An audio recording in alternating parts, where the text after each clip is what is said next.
Okay.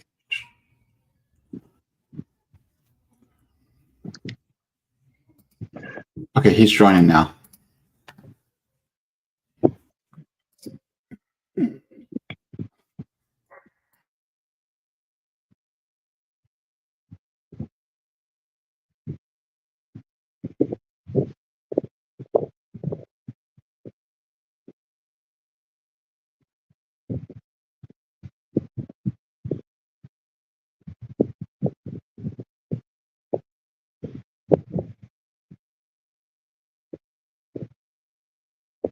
Can you hear me, John? Yeah, I can hear you. Okay. I sent the link. He said he's going to be joining in a minute. Oh, I said one. Okay. All right. Never sorry. I thought it was right at 7. No, I mean, for him, I told you when I send you to him, but it's okay. Oh, okay. I can tell him the whole lot. And it don't matter. I don't want him to come on with 10 people. Yeah.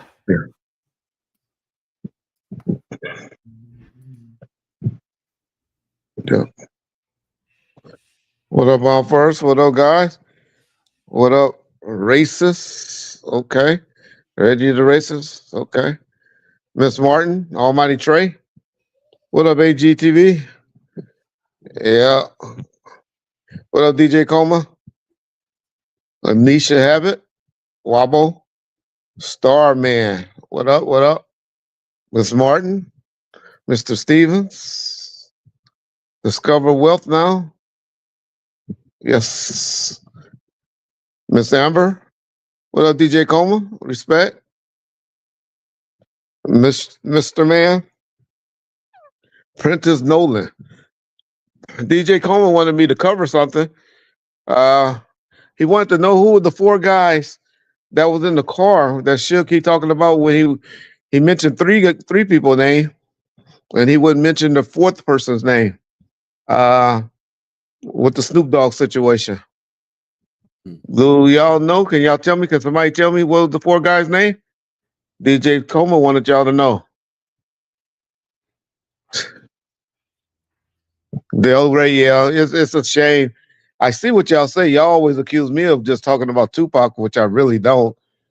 But it's a shame when all you have to do is all you have in life is to build a YouTube channel talking about Reggie. It's all good. I can see Tupac or Suge or Snoop or all of them.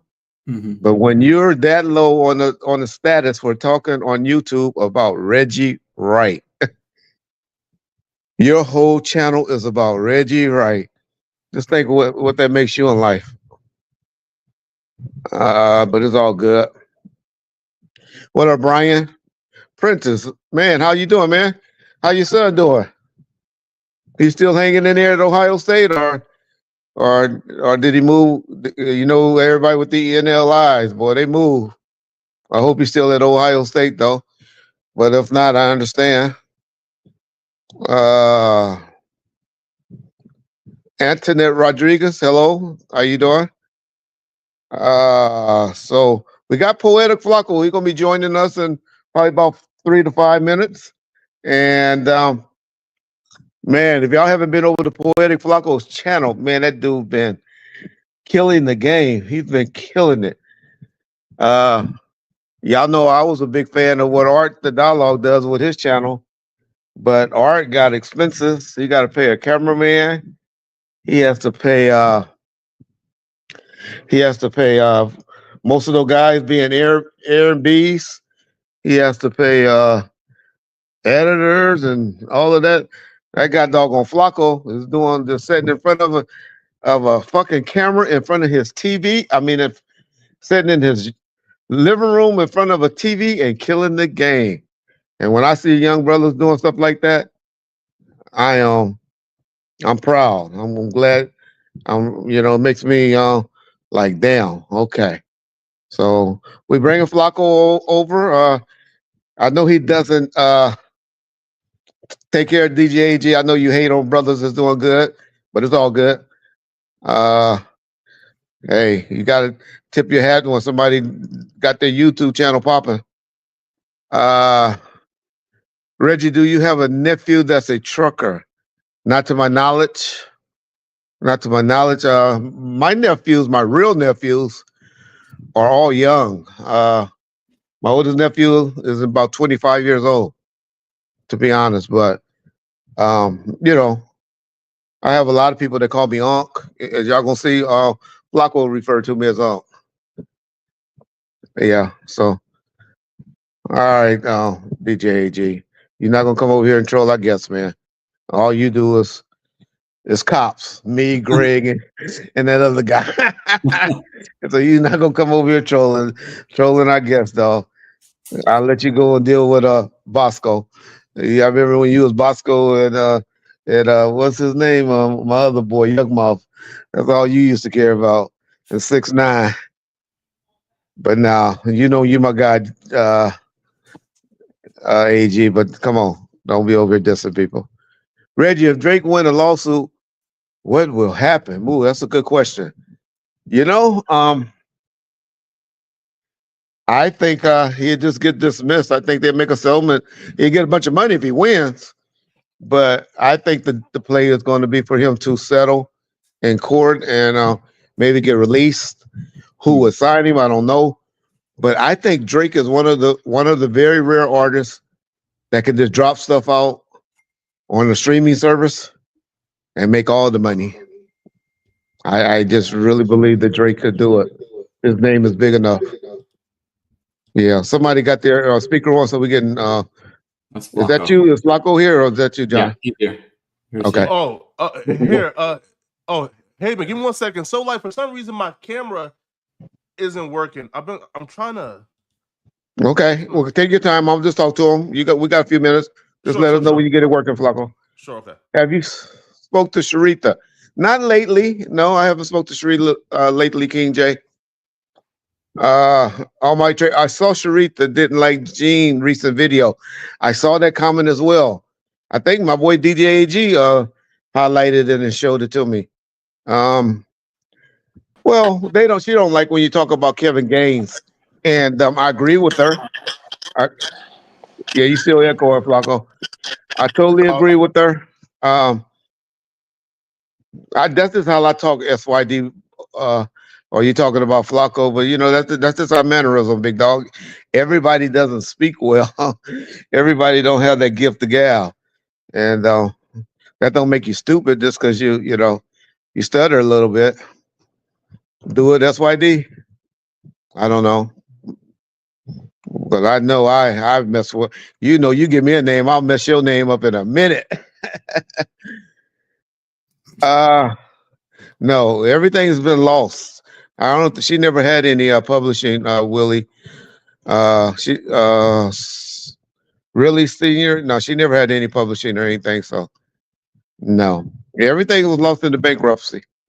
No one from Death Row have any, or from the old days, meaning that was in ownership, have any rights to anything once that. Yeah, Michael Martin.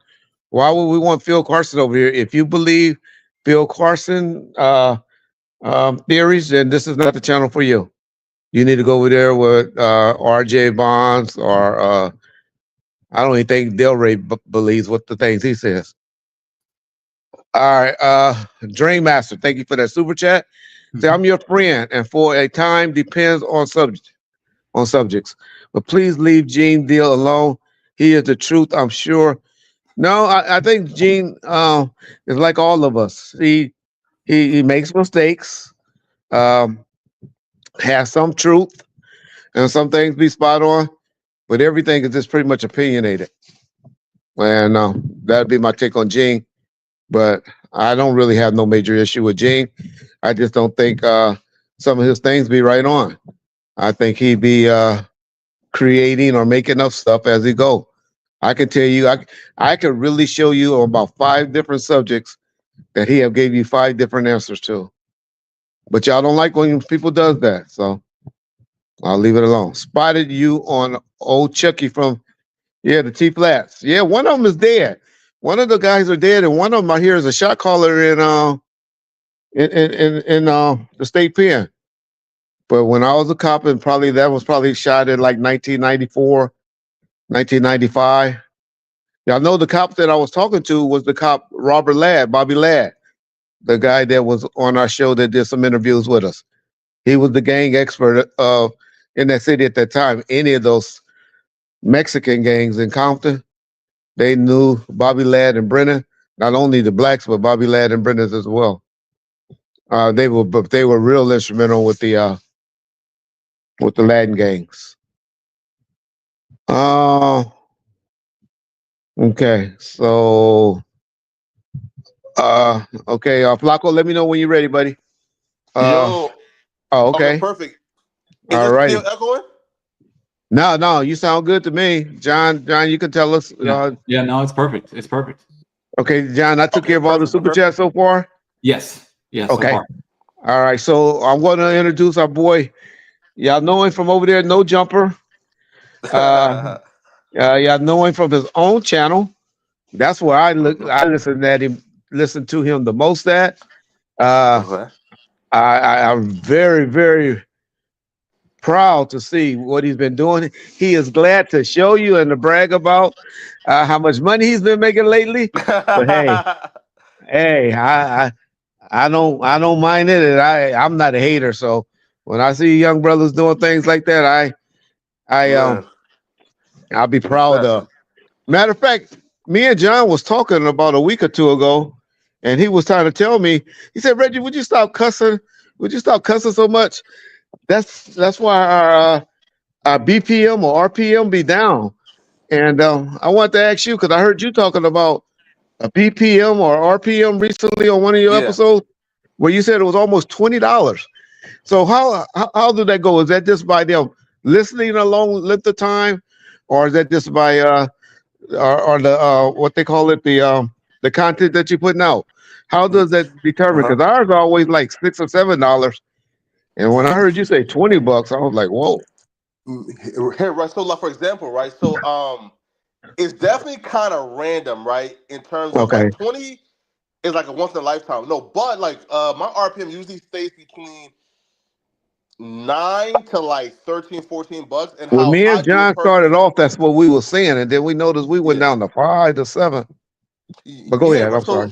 Right, like for me, it's like here, right, for example, if I upload a video that's beneath 10 minutes, is usually 5 or 6, right? Okay. But if I upload a video that's, let's say, 15 to 16 minutes, it's automatically like $8 to $9. But then me personally, when I upload a video that's 20 plus minutes, I then go to like the studio and I add in like 2 or 3 more ads. You feel me? Right? Gotcha. Right? You feel me? Right? Here, right? Okay. So let me And show plus, you go a little longer because me and John try to keep our videos under 10 to 12 minutes. But I noticed you'll talk a video for 20 to an hour. Yeah. Yeah, facts. So, I can see why that'll make your RPM a little higher. Gotcha. Is it called RPM or BPM? Look, right. It's like this, right? So look, right, like, I just go here. I go to monetization, right? Okay. Ad slots, right? And I just spam like 3 more ads. You feel me? Right? Yeah. To increase revenue, and y'all trust me, we're not doing this to boost. I'm doing this to train. Yeah, I'm trying to train, a lot of you guys to be trying to, because I know a lot of people come over here and trying to build their YouTube channels. And so that's why I really want to, to get Flacko to teach us and to show us how to do those things. So I'm sorry for cutting you off, Flacko, but go ahead. No, right, like here, right, because like, bro, like, if you do like breaking news, right, like, people are clicking to hear the breaking news, so it don't matter if it's 5 ads or 20 ads. You feel me? They gonna stick through it because they want to hear, like the breaking news, right? But right, I try not to overdo it because I do understand there is a limit, right? Like somebody ain't about to sit through 10 ads in a 10-minute video. You feel me?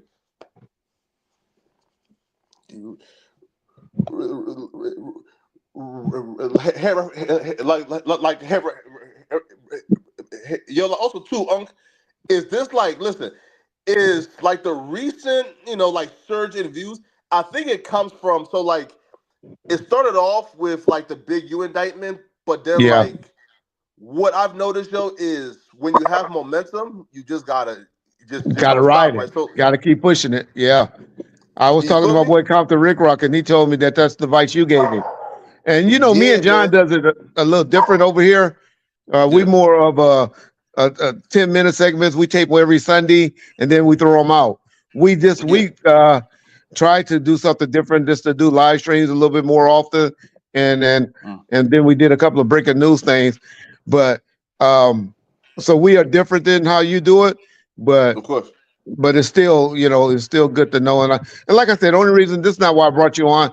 I just wanted you to share that with the people. Of course. I noticed you have been talking about it lately. I noticed, what you've been doing, how you've been doing 4 or 5 videos a day Yeah. and getting over 100,000 each episode. And I was like, Man. whoa, Yeah, right. Also, too, whoa. is like, yo, bro, yo, and like, it's like, for example, man, like, I've always been like motivated to make YouTube work, but like to really see like the results. Meaning this, yo, bro, here, bro, like, listen, bro, like, even like, yo, if I like would have like, well, I went to school to become like a doctor, bro, like, I wouldn't be making the money that I'm making right now, right? So to finally like see like the hard work pay off, Yeah. yo, I'm just yo, Hey, listen, you bro, just got to it's ride the swing like you're doing it. Like I look, said, you and Art are some young guys that's doing this thing. John, I'm trying to get him to get more motivated and doing it a little bit more often, but he got yeah, other things going on. He got a young baby in his life, and yeah, and man, and John he already rich, man. he's conservative with it. He's real conservative, You feel me? but Right. You feel me, man, bro? Hey, listen, right? Bro, like people, like, listen. Me and Art, bro, we still hustling. Now, Art, listen, like me and Art are like connected via Instagram like last week, man. Bro, he's a pretty good guy, man. Yo, is Art black? you know what? I talk about him because he bit me. He bit me in the back, but in Really? fairness, yeah, he bit me recently. But in fairness, prior to that, Yeah. and even after he bit me, I will have to agree with you. I will have to agree with you. Yeah, man. Wait, is he black or he's like No, he's a black or dude he's from mixed? Houston. He's young. He's only about 34 years of age. Okay, Um, dope, man.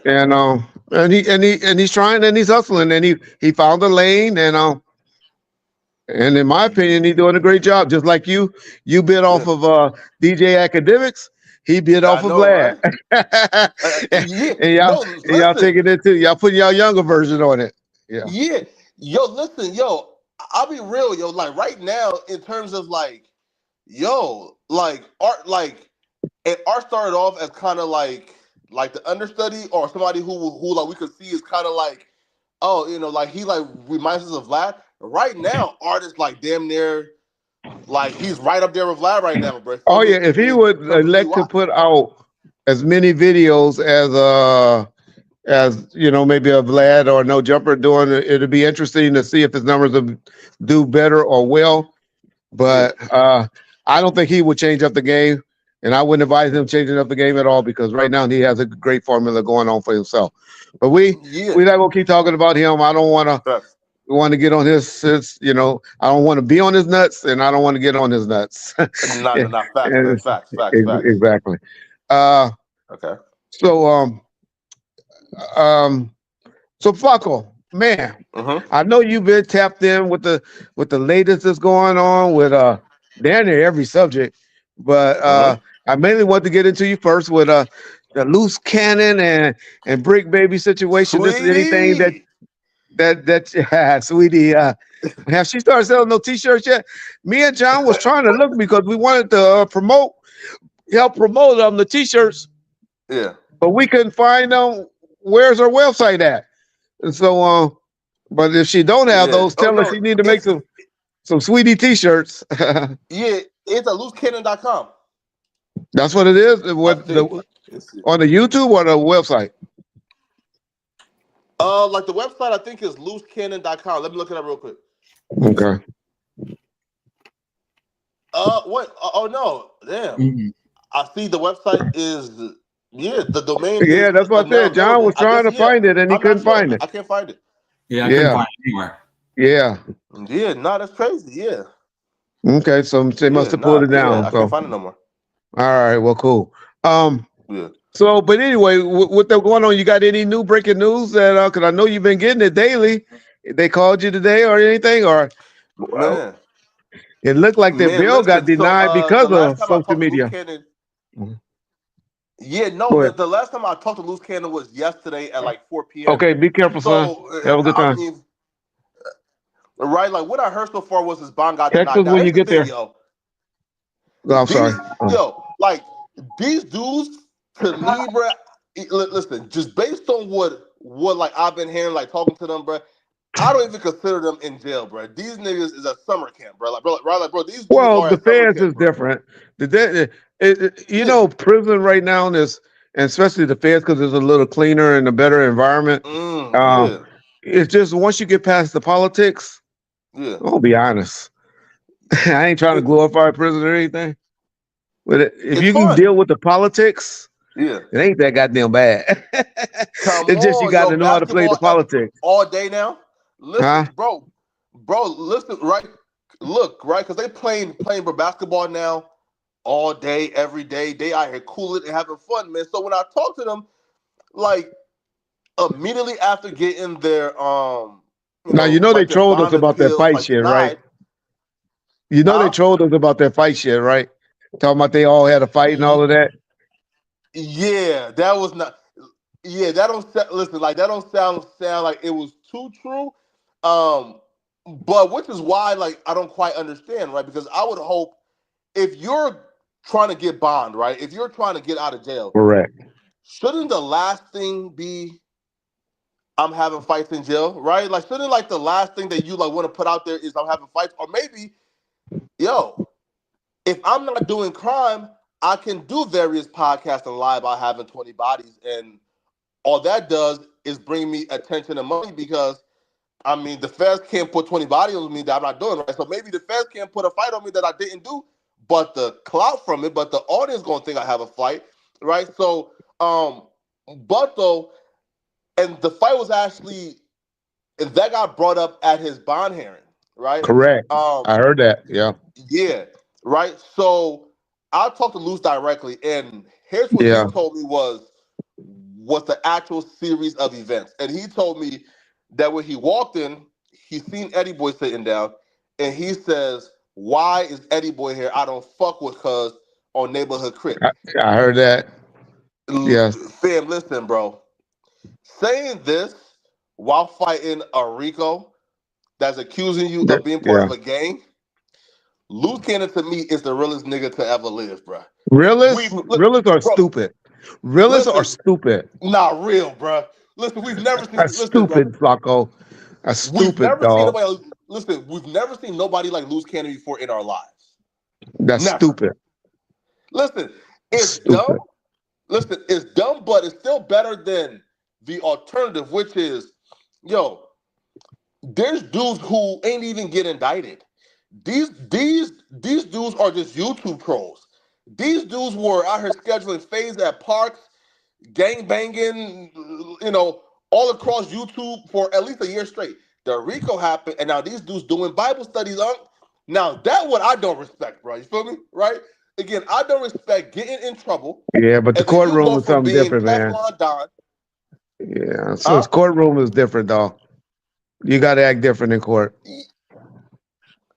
Yeah, but like, if he pretty much understands, like I'm cooked, right? If he understands, listen, man, there's nothing I can do to get out of this. He Then only at got this one point, it's like, case, yo, why Flacco. not go out there? He only has one case, big dog, which is the robbery or the extortion thing. Which I'm trying to say, call him a liar on one and said he was just was lying, trying to help him out. And that's the narrative I'm Yeah. trying to push. That, but that's the only case they got on him, other than the Rico. Yeah, Hey, no, hey, listen though. But that's for now because, for example, with the Brick situation, in yeah. Brick's paperwork, and they said, hey, we are currently investigating him for these fraud charges too. So the feds don't look like they just come in like to play with niggas, Well, bro. I It think, looks like because and that's my next look, question. Yeah, y'all. yeah, I think Wack and Whack, I don't think he was on that session, but Loose and Brick, I think that thing made them accelerate, make that arrest that night. What you think?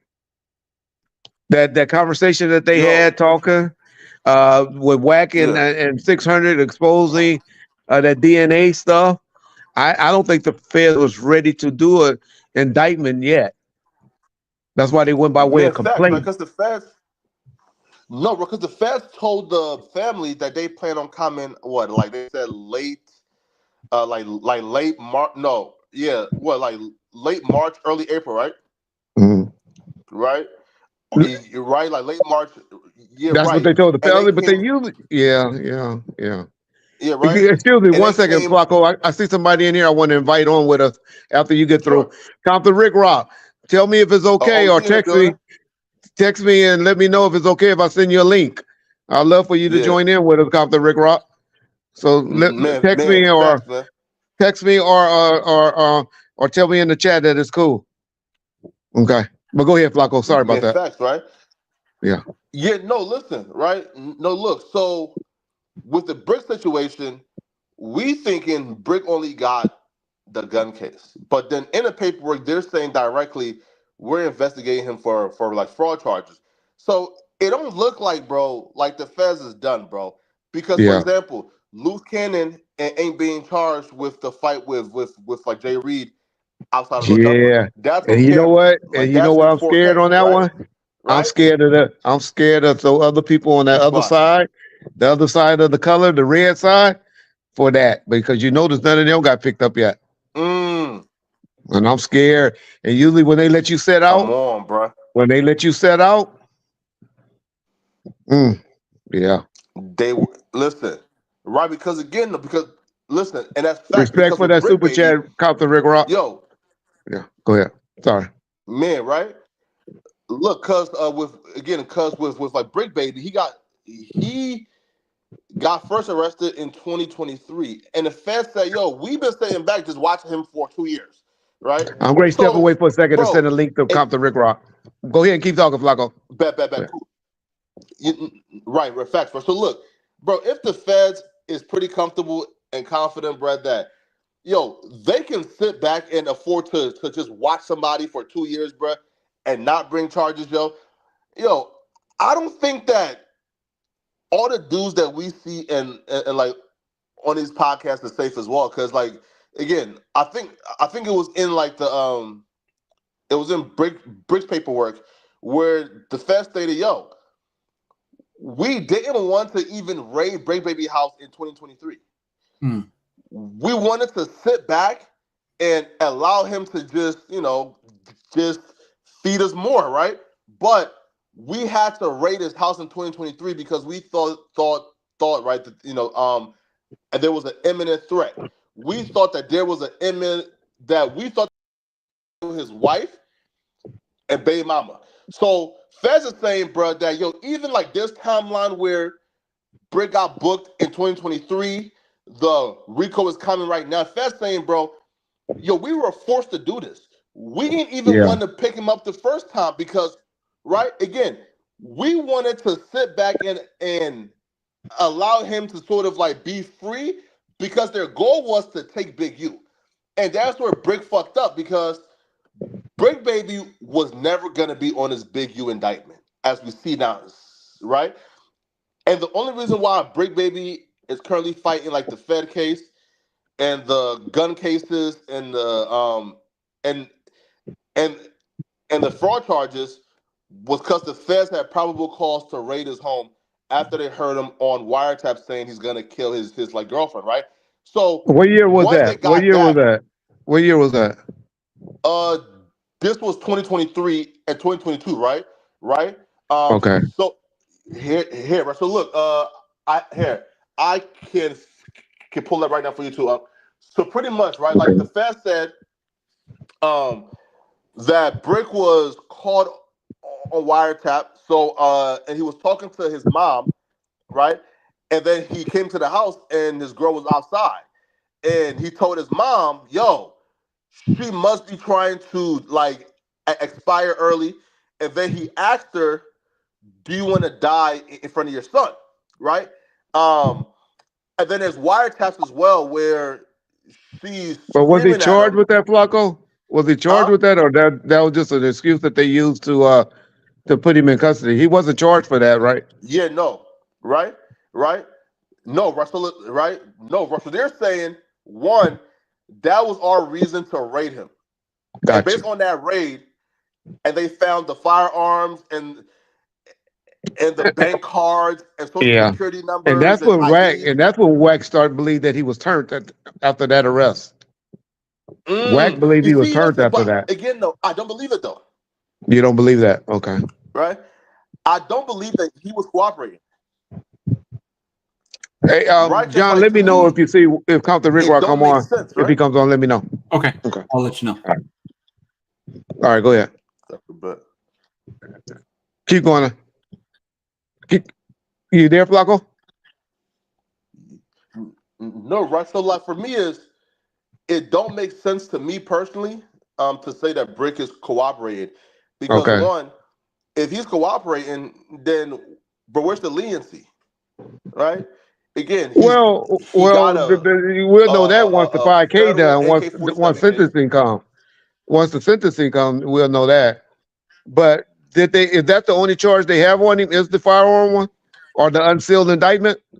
Because I know they got an unsealed indictment, right? Something that Yes. wasn't sealed, something that was sealed. Yes. And so what was that? Do we know? Have we figured out what that is? No, right. Okay. Well, here, right. So look, here, right. So look, here. Okay, so there's two theories, right. So when the big U federal complaint got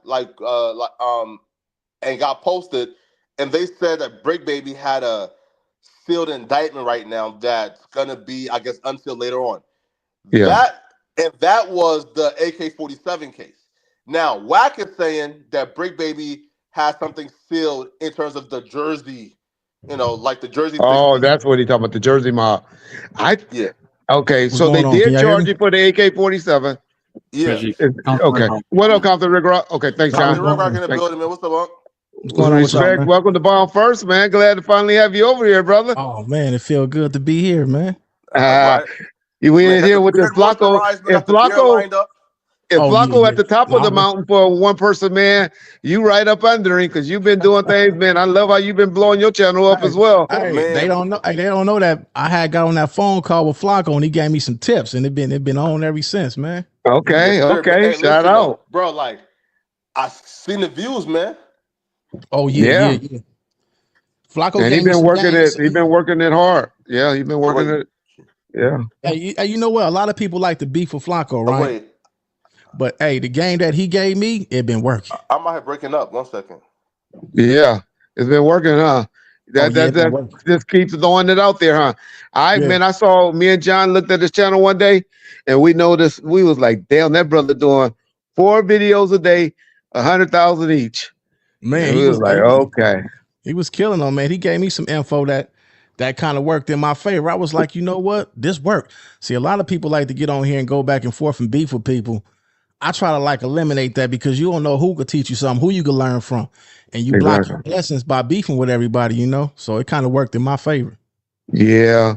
And you kind of bring people up to your level, because I got about 5 clowns that I started beefing with that I done brought up, got them to 25,000 subscribers, and they going crazy. They do 4 to 5 videos a day about me. That's crazy. That's crazy. Yeah, you got to be careful too. I can't do it. They'll come get you. What y'all was talking about, man? We was mainly talking about the indictment. Just wanted to bring over Poetic and you to the Bomb First community doing a live, but we mainly was talking about the indictment, and I hope you didn't run Flacco off. Oh No, because my phone's overheating. Oh, okay. Well, man, you made 62,000. I ain't supposed to say how much you made. You made all that money last month, boy. Go buy your phone. You get a check on the 22nd. You need me to cash after you somebody tell the 22nd, because on the 22nd you gonna be a happy man. Hey, he about to start. Hey, Flacco, what you say you about to do a stream? You about to start doing streaming, right? Man, yeah, man. So like, bro, I'm trying to do like a like some like Shannon Sharp and Chad, right, and like Chad Ochocinco shit, right, which is kind of like just just me and like a different person, on 5 days a week. You feel me? Right? Because right Oh, now, okay. bro, you feel me? Right? Because right now, man, I feel like that's You got to I'm ride this currently missing, momentum. right? You got to ride the momentum. Right. Yeah. No, right? No, right? And like, I got a few offers, man, for like an actual podcast, but I just feel like the podcast stuff is kind of like played out right now, Yeah, I haven't heard too many. I was looking at. I didn't know. I got a alert from Gangster Chronicles, the channel I used to be involved with back in the game about 7 years ago, and I got an alert from them. I didn't know they still were doing podcasting. Man. I didn't even know it. I was like, these niggas still doing podcasting? Yeah. That just show you. I think after this recent event, everything that's going on, I think it's about to change the way that a lot of people podcast. Like, because the LA Culture podcast over the last few years, it's been nothing but gang stuff. Yeah. So I think now that all this stuff is about to change, either you got talent to either do, like they say, documentary style or short films or something else. I think that the content that's going on right now, I think with this stuff that's going on, it's about to change. Listen, I do want to give Compton Ricc Roc and his credit, right? Because Compton Ricc Roc has been the same person, right? The same person before the federal RICOs, after the federal RICO, right? Compton Ricc Roc, even before the RICO, was saying, bro, I'm not coming on this internet and making threats towards people, and I'm not doing it, right? Because I understand the consequences. But these other, again, I don't want to cuss, right? Why? Because the unk is here, right? But, like these other bozos, these other clowns who, bro, they were a Teflon, bro. They were the biggest killers on YouTube this year. And now these dudes is acting like they pastors. Nah, bro, stop the Bible study, bro. Get back to being active in these YouTube because you guys were, bro. For real. Right? Well, what's happening though, now people realizing it again, Keefe D didn't teach us. Keefe D didn't teach us, and all that is they really listening. And people always say, oh, Reggie, you next. I'll be like, if I was next, or if I was guilty of something, trust me, I'm smart enough to shut up or to get away. I talk reckless and talk how I do because I know I'm good. But unfortunately, and what's happening is, I think hopefully this exposure that just happened will get guys to be like, okay, I got to roll back what I'm saying, how I'm saying this stuff, and just present the, like you say, Flacko, I heard you say, I just react. I don't put out nothing. I don't do no breaking. I'm just reacting. And I noticed that's what Compton Ricc Roc do. And that's what I'm trying to be too, just be reactive stuff. No, facts. Listen, listen, yo. If I knew that all it took was a little bit of defense to get these ninjas to act in line, if all it took was well, you've been doing that. You've been saying that. Listen, if all it took was the fans to get them to act in line and get them to straighten up, man, bro, I would have been put the fans on these niggas. I would have been oh my God. On these niggas, man. We can't be talking like that, Flacko. You can't be talking like that. Fans, bro, on these niggas, man. Hey, man, when you get there, could you turn the light on for me, babe? You sound like Charleston White right there. Hey, listen. Yeah, I know that's what Charleston White. Hey, what about you might can take it, Flacko, but you can't say it, man. Hey, what about I think AR Ab was the first one. Yeah. What he got, like 40 years, right? When he went on the internet and was talking about his crimes, they gave him. Well, I think Taxstone's in there. My boy's in New York. My boy DJ AG covered a lot in this channel. Was it that Taxstone and them stuff that happened in New York, Flacko? Yeah, but Taxstone got 35 years. Plus, he got like another case currently going on right now for contraband and in jail. So he's not never coming out. Like, he's done. Yeah, wow. Man, Flacko, I thought you almost became like a genius when they trying to when we did the last time we did a show. You was like, man, that boy is not going to make probation, Young Thug. And then they try to bring him in like a week ago or something. Or they trying to violate him now? Yeah. Oh, we got time. I know it got denied, but yeah. No, they brought him in or something, right? Listen, go ahead. I guarantee he's not making probation. And here's why, okay? Listen, when someone... Baby, could you turn that light on for me? When someone comes home from jail, yo, you could tell by their bro, you could tell by their How they talking? mannerisms. Yeah, yeah, You feel me? If they're reformed. If he's yeah. still on records talking about King Spider back, talking about I don't F with rats, right? I Hey, wouldn't Gunna, I text don't fuck nothing. with you. I wouldn't text nothing. You could give me the tweet nothing or a rap about anything without my probation officer approving it. I Man, swear. he might as well get into the filming industry and become a director and get behind the camera, man. Because right now man. they got him under a magnifying glass. He can't do nothing. Yeah. Realistically, though, right? What's up with that, No, Flacko? What's your opinion on that NBA YoungBoy? I'm sorry for cutting you off. That NBA YoungBoy, and how did he get out? Educate us on that. I just read something right when we was coming on that he got armed security at his house in Utah, and I didn't even know he got out. You up I'll on be NBA real. YoungBoy? Hey, listen, somebody gotta pull the paperwork or the interrogation footage, bro. Because I'm starting to get suspicious, bro. Listen, I understand that rappers live by different rules than everybody else, bro. But I'm starting to get suspicious, bro. This is like his third Fed case, and he keeps getting out a year early every time, right? Yeah. Again, Also, he's out. So he's out. He's not like out on bail or anything. I thought he got like a 12-year sentence. No, Wow. listen, no, right. Look, Russell, look. And like he pled guilty to like 3 years, right? Okay. And like he got out, I think was at the halfway house for like 2 weeks or so. And now he's like I think back in Utah now, right? But like here's why people are getting suspicious, okay? So Was it a Fed case or a state case? Look, before you go into that, was it a Fed or a state case? Fed case. Damn. Wow. Okay. Right? Damn. Here, look though. But here's why people are suspicious. For example, his very first case that he caught was when his first year blowing up was I think he was like 17 years old, and they accused him of hopping out and shooting at a parked vehicle. Now, fortunate for him, nobody got hit. And the judge gave him a 10-year suspended sentence, right? A 10-year suspended sentence. And then the next case that he caught was the gun case. I think it was in California. He got pulled over with the gun, right? Cool. Yeah. Right? And he actually beat that case, which was shocking, right? Cool. And then the third case was when he was filming a music video in his hometown, and they pulled up and they found guns, blah, blah, right? So cool. So he pled guilty to that one. And then the fourth case was he was like pretending to be like a doctor. Yeah. Right? Cool. Yeah. So, bro, you do that plus a gun case and you get 3 years off a plea deal and you came home like a year later? That sounds, no, bro. And ain't nobody that lucky, bro. Ain't nobody that lucky, bro. Something's up. Yeah. At least or either he paying them off. He must got some long. Well, it's obviously have a good attorney, but still, that don't.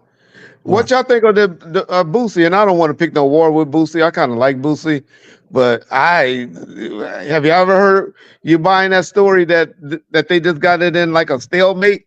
Y'all buying what Boosie saying about his gun case? Look, Russell, look. Well, me, no, but listen, right? Again, but here's what we learned from Brick Bay, because if you understand, right? Like the case was initially dropped, right? And then the feds picked it up with like more charges, right? So now he claims it's currently in like a stalemate. But here's the thing, that you have to understand, bro. I learned a lot from watching the Brick Baby case. The feds are like in no rush, right? Listen, bro, once they have your wiretaps and they know where you're at, what you're talking about, crimes you're talking about, bro, it's in their best interest, bro, to sit back. I think that Boosie made a mockery out of Boosie made a mockery out the legal system when he got off on those bodies that he was clearly involved in, right? Clearly Boosie paid to like have those niggas killed. Right now, apparently it was like 5, 6, Boy, 7 bodies. Right? boy, Boosie, I mean, Flacco. I hope you keep your job at No Jumper, because you'll never be on Vlad talking about Boosie like this. So go ahead. Oh, no. Hey, oh man, listen, man. Hey, man, no, right? But bro, clearly Boosie got off. Clearly Boosie was involved with those bodies. Clearly he was, right, bro? He rapped about it. So, respect Dream Masters. Huh? Go ahead. Now I was just talking to somebody to tell me bye. Okay. Right. So when Boosie got off on those bodies, bro, the one thing we know, man, is with OJ, bro, it took like what, like 18 years, but they still got him, right? Is bro, you would not make a mockery out them folks and get away, bro. So with Boosie, bro, I feel like because this is his like multiple time getting called up with a gun. It feels like they're doing something on him. When he was gang banging, he was from Compton Nutty Block Crip. Whoever asked that about Compton Ricc Roc.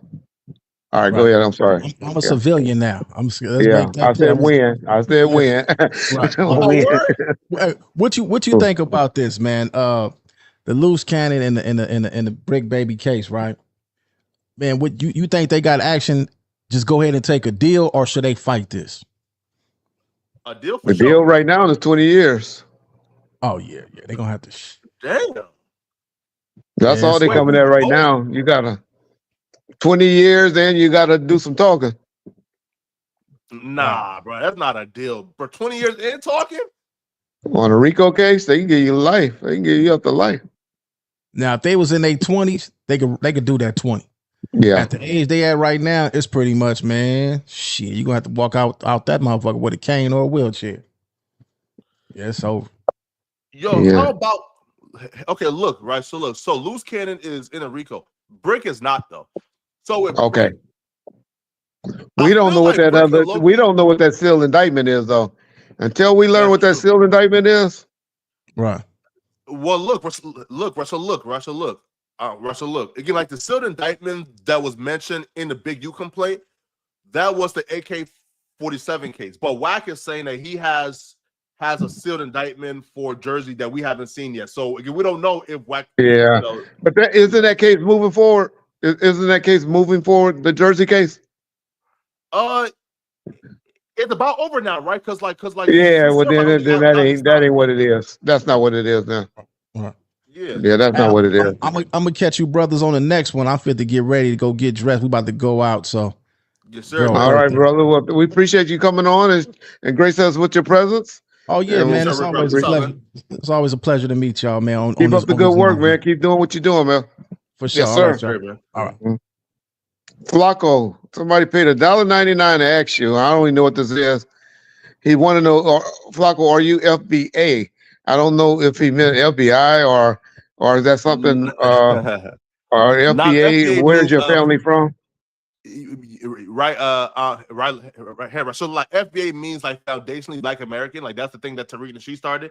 So so for me, it's complicated, and here's why. So FBA means that you have ancestry that was present in the U.S. During slavery, right? So, and for them is if you have ancestry that dates back to slavery, then you qualify for reparations, right? So that's how they qualify. Right. So for me is I'm Liberian. So my people are free slaves. So I'm African, I'm from Liberia, but I had like great, and grandparents who endorsed slavery here, and then eventually, they got sent back. So I guess I'm FBA because I have ancestry that dates back to slavery here, but I was born in Africa, and I'm Liberian. So I guess it depends. Gotcha. Hey man, I noticed today on a segment you did, you and my boy Alex Alonso got a little beef going on. Is it beef or what? No. Listen, I love Alex, man. So here's the thing, right? Is I feel like Alex Alonso is a crime sympathizer, right? I feel like with me and Alex is two different. I told him that too, that he has selective. I use the word selective when dealing with snitching, because he deal with one set of snitches, but then he talk like he don't deal with snitching, but he's still my boy, and I don't want to talk bad about him while he's not, you know, why he's not near me, because I don't want it to get back to him like I was talking bad about him. But go ahead. Right. So I feel like he's a crime sympathizer, meaning this, man, like, bro, like my approach to the streets is I've came to the conclusion, man, that we can't save the 10%, meaning this, 90% of people in these environments don't do crime. They're hardworking. You feel me? But the 10% are the ones and you who know, are violent. 8% of them don't, and 8% of that 10% don't want to be doing crimes either. Facts, right? So, you know, and there's a small percent of people who they're responsible for almost every obstacle that we endure in the inner city. And I'm saying, if we can pinpoint where the problem is, these are our enemies. These the people who sit at the park all day gangbanging and making it impossible for these babies and kids to have a actual environment they can like thrive and prosper in, right? Listen, these dudes are responsible for grandmamas not being able to walk to the park or walk to the store. These dudes are responsible for, again, bright young college students, aspiring college students were getting killed weeks before, like school, right? So I'm saying is, if these people are responsible for damn near every obstacle that we can point to in our environment, then we need to eradicate them. Alex, and his philosophy is, no, these dudes ain't the problem. They the solution. And he's pro LA County giving $42 million in 2024 to gang leaders for like the GRID program. And I'm saying, nah, fuck that, bro. All right. Listen, it makes zero sense for us to. What about if they doing things like the programs like the youth sports? Because I'm more of one for recreation, park and recreation. I believe a lot of money should go into park and recreation, because I know that's what got me to know a lot of guys from Compton when I was growing up. I mean, I have relationships from my baseball at Kelly Park days to still to this day that were on the opposite side of town. And so I'm big on park and recreation. But what is your thinking of them guys that get those GRID programs and stuff like that, like Big Hugh did, and he was having them, doing the football programs and stuff like that for whatever length of time he did. I'm pretty sure, just like all non-prop programs, everybody doing some stealing. I'm pretty sure he did a little bit of, pinching. But I did see him out there with kids playing football and stuff. Look, shout out to Big U. Now, I don't speak on Big U because Big U is too gangster for me. But in terms of, right, in terms of gang leaders who receive millions of dollars, I'm saying, one, I don't support it. Bro, you could find different avenues and vehicles to put the money back into these programs for these kids. But when you give gang leaders millions of dollars, they're gonna use it. Everybody does it. Every time Magic Johnson got accused of stealing money from when he was doing that. You remember? Well, y'all too young, a lot of y'all. But he used to do something where he had all the kids. I mean, all the NBA players coming playing at the Forum and all of that, and then all that money was supposed to be going to the black colleges, and his foundation got accused of. Not Unc, right? No Unc, but like it's beyond stealing though. I'm saying when like you give gang leaders an abundance of resources, they're gonna use those resources for a life of crime. They're gonna take those resources and put it back in the streets. They're gonna take those resources and use it to terrorize their enemies. So I'm saying, these people are not reformed. These people are running a cover. If you ask any gang member in the city about the GRID program, they look at it as an absolute con. They look at it as a scam and a scheme. They look at it as if they're getting over on the system. So I'm saying, bro, we can all recognize, bro, that the dudes who are on payroll to again make reports. No, bro, they look at it as a con and as a scam. These dudes don't look at it as their actual job. Listen, bro, again, and yo, it's not helping. I'm saying, yo, if we have $42 million, bro, why not take that and put it into scholarship funds? Why not take that and put it into like housing, right? Why not take that, right? Yo, like, bro, like there's just so much that $42 million can go to housing, scholarship funds, making sure kids is eating, making sure that kids is having what they have, bro. It don't need to go into the pockets of gangbangers, bro, right? And to me, that's the issue. But with Alex is, so what about reform gang members though? But I mean, people that's actually in the community doing stuff, Flacko. When you get caught, I agree with you. They need to pay for it.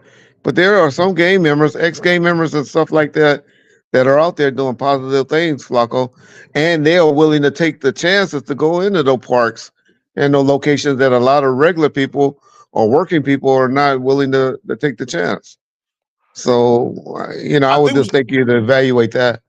No. Look, I think, again, I don't think it's a good system, right?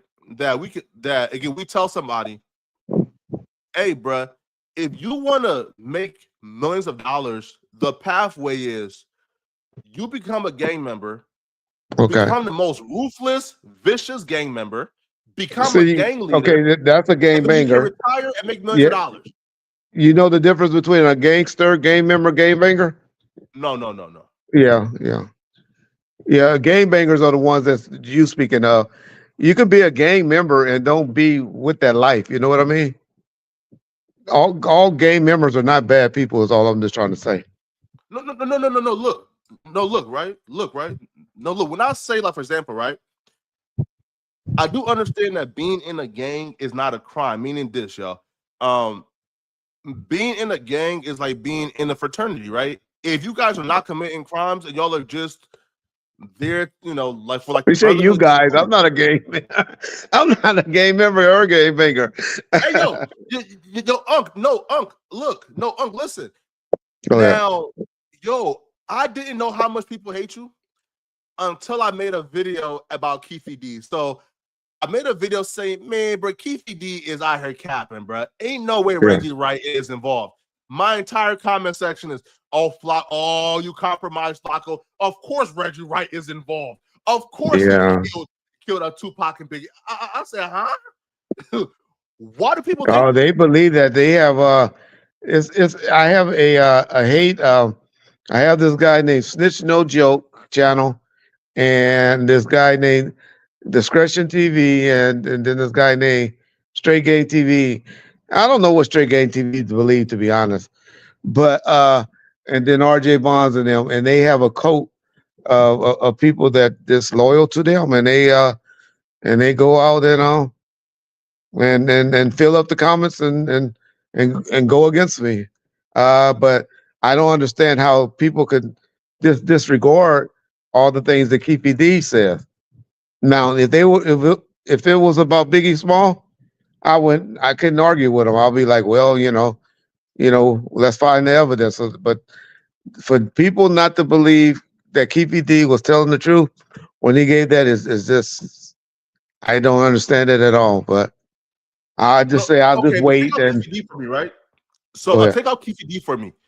Okay. So just take him from out the equation. Why do people think that you are involved?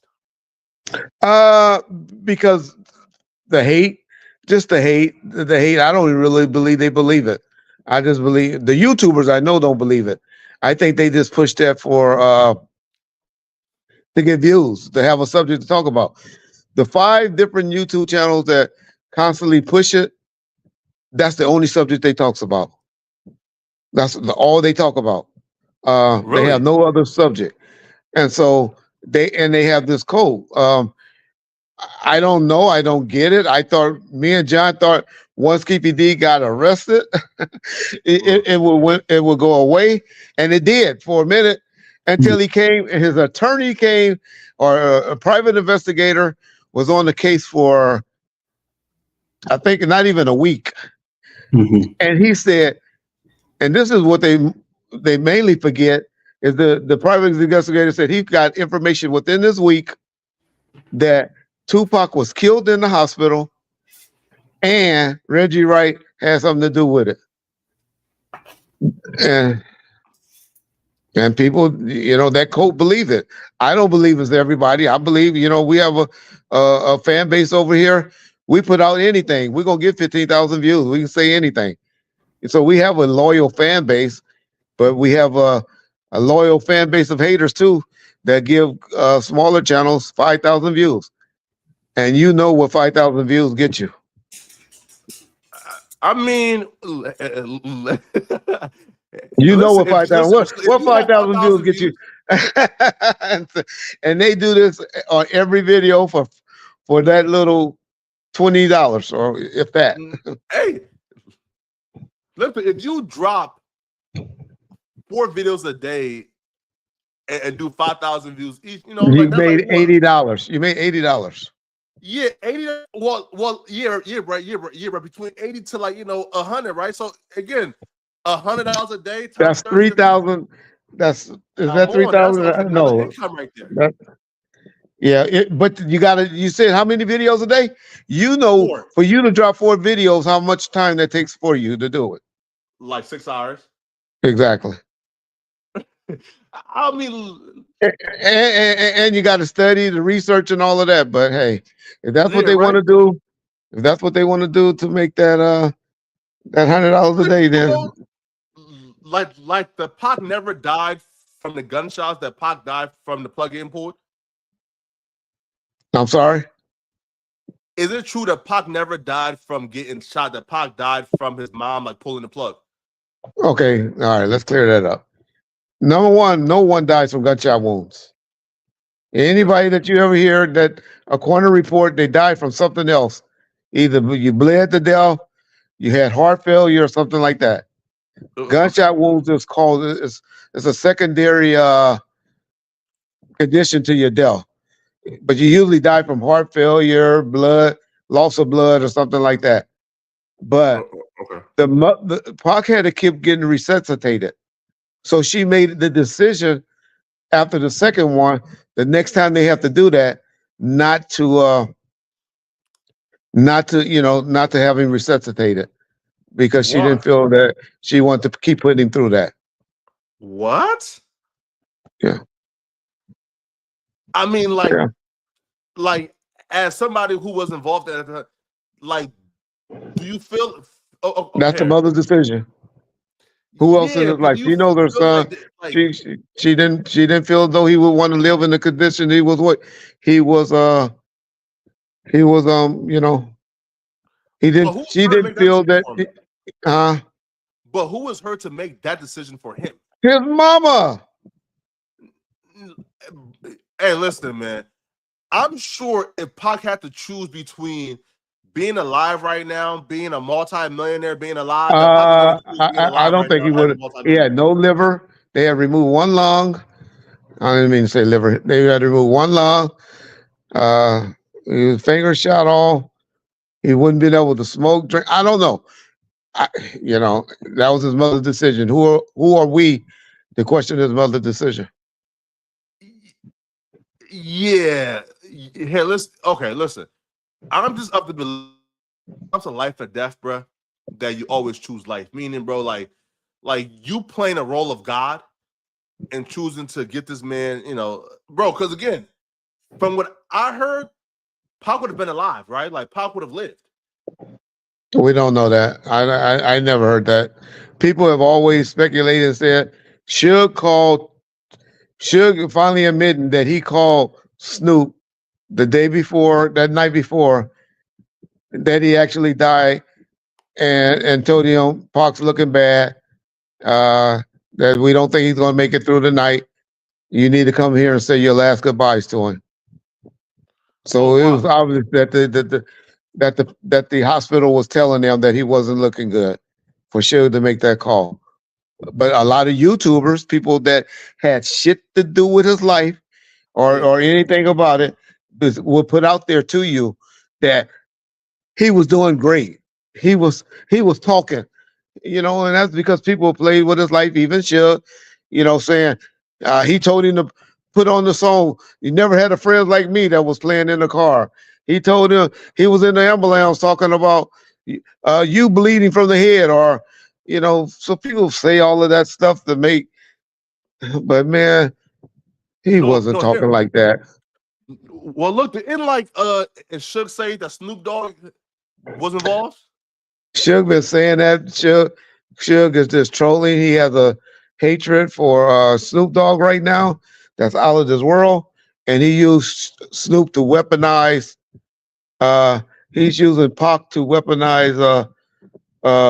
In my opinion, let me say that he's using Pac's death or making Pac like Snoop has something to do with Pac to weaponize that against Snoop fans. And do you feel like the Pac murder is fully solved? Oh yeah, definitely. Definitely. Here. I think 3 of the 4 people are dead. I don't believe no police. Go ahead. It's still alive, right? Yeah, I said 3 of the 4 people are dead that did what they supposed to do.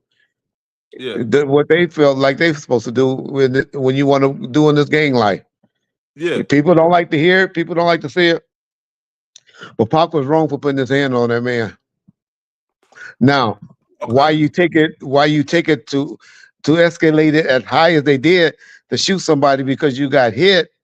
Well, then that goes to your philosophy about gang banging is stupid. Here, look, here, look though. But how can you say that it's fully solved when there's still rumors that Diddy, was involved? Okay, well, yeah, I believe that theory. I believe Keefe D on that. I don't believe or know if Diddy was you know how you say something like, man, I wish those niggas would die. I wish somebody would get their ass for me. Man, I'll pay $1 million for something like that to happen. I believe it was said like that, not, hey man, here's $1 million. I got $1 million for you. I need you to kill them tonight. I need you to kill them the next chance you get. Got paid off, right? Yeah, when they were pushing up on them. They were pushing up on them. Wait, is it true that Keefe D wore like a wire to go to New York? He attempted. He went to try to set up Von Zell. Yes. Wait, but if things like this is public, then how was Keefe D still an active gang member? Hey, how is Gunna still a gangster in this area? How is shit? Who else? There's so many snitches out there. I can tell you a lot of snitches. That's the problem with gangs and ever since we had this problem called house niggas, light skinned niggas, and black niggas, we have always had people to turn against each other. Yo, listen, hey man, free for extra. He just got locked up again. Yeah. For what this time? I don't know, but and how you gonna holler free for extra? He might have just killed his mama or something like that. People, you don't even know why he doing. I hate when people start hollering free somebody and you don't even know what the charges. He could have just got arrested for molesting this kid or something. We don't know why people always holler free something, and we don't even know why they in custody. Right, because oh my God, no, right?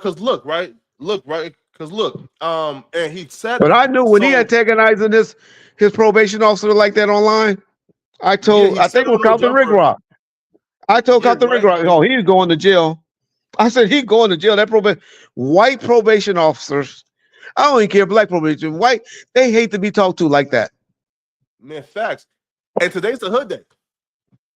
Oh, he probably went there. Right? He probably just he worried about it. If he just got violated for that, then he just don't mind doing 50 to 90 days. But as he should learn, for example, what happened to Keefe D?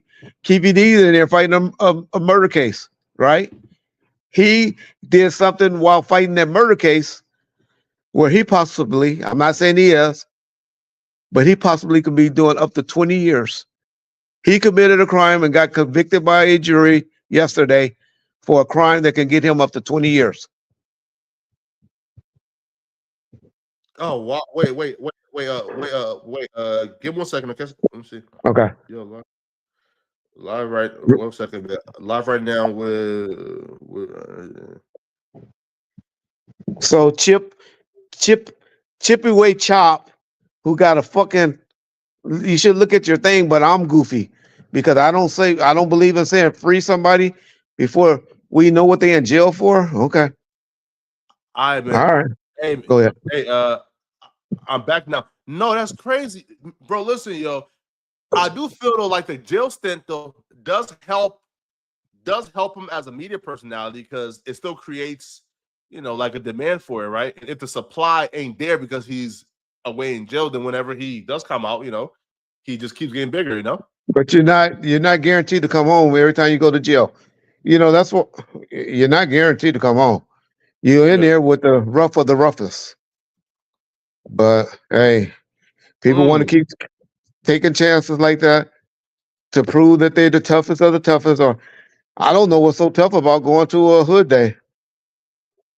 But if that's why he's there, yeah. if that's why he got violated, No jumper was gonna go. huh? Right. Apparently though, like no jumper was supposed to go with him to record the hood day. Well, he said that, but Alan. I mean, what's his name? Alan ain't going down there no more. Plus, he's supposed to be on vacation. Ain't he about to go on vacation or something?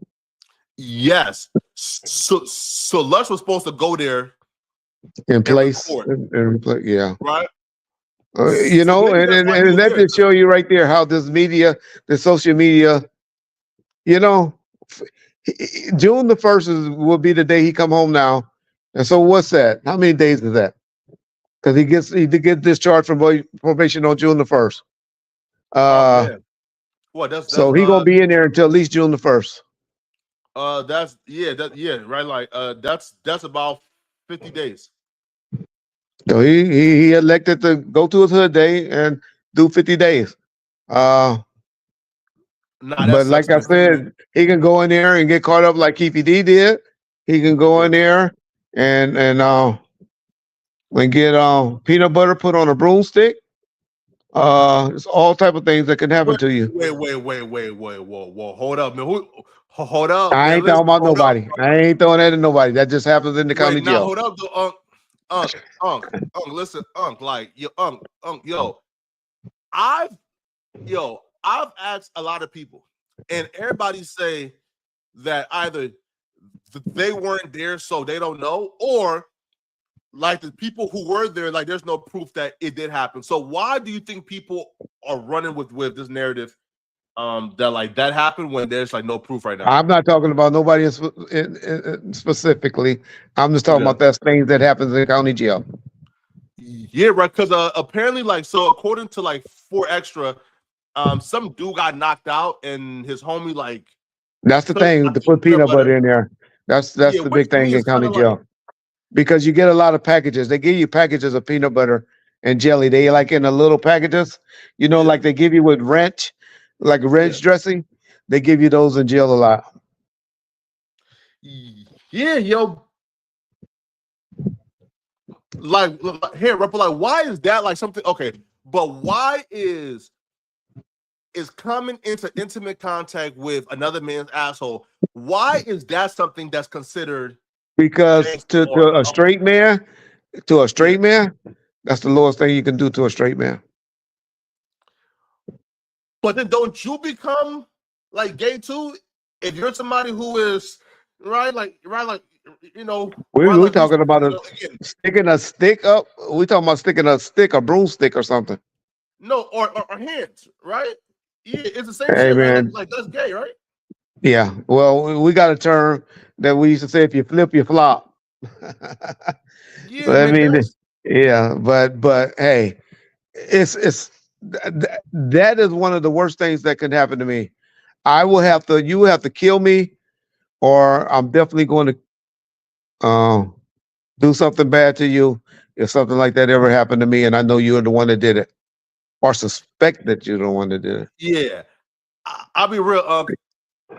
I'm not killing about Correct. that. Hey, Damon Parker, you love that scene? I love that scene too. You know, they got that show from a show called Shampoo, Black Shampoo, where this guy did this in a TV show called Black Shampoo back in the 70s. But yeah, I know In Too Deep when he put that boy on that pool table and stick that. Oh my God. Ooh, I feel for him. And yeah, so Man, good call. Okay. Man. Listen, I have to go work on this 4 extra video, okay? Yeah, I know. That's big for you. I know. Man, get your views, do your thing, and text me when you find out what the reason that they actually got him for. Hopefully for his sake.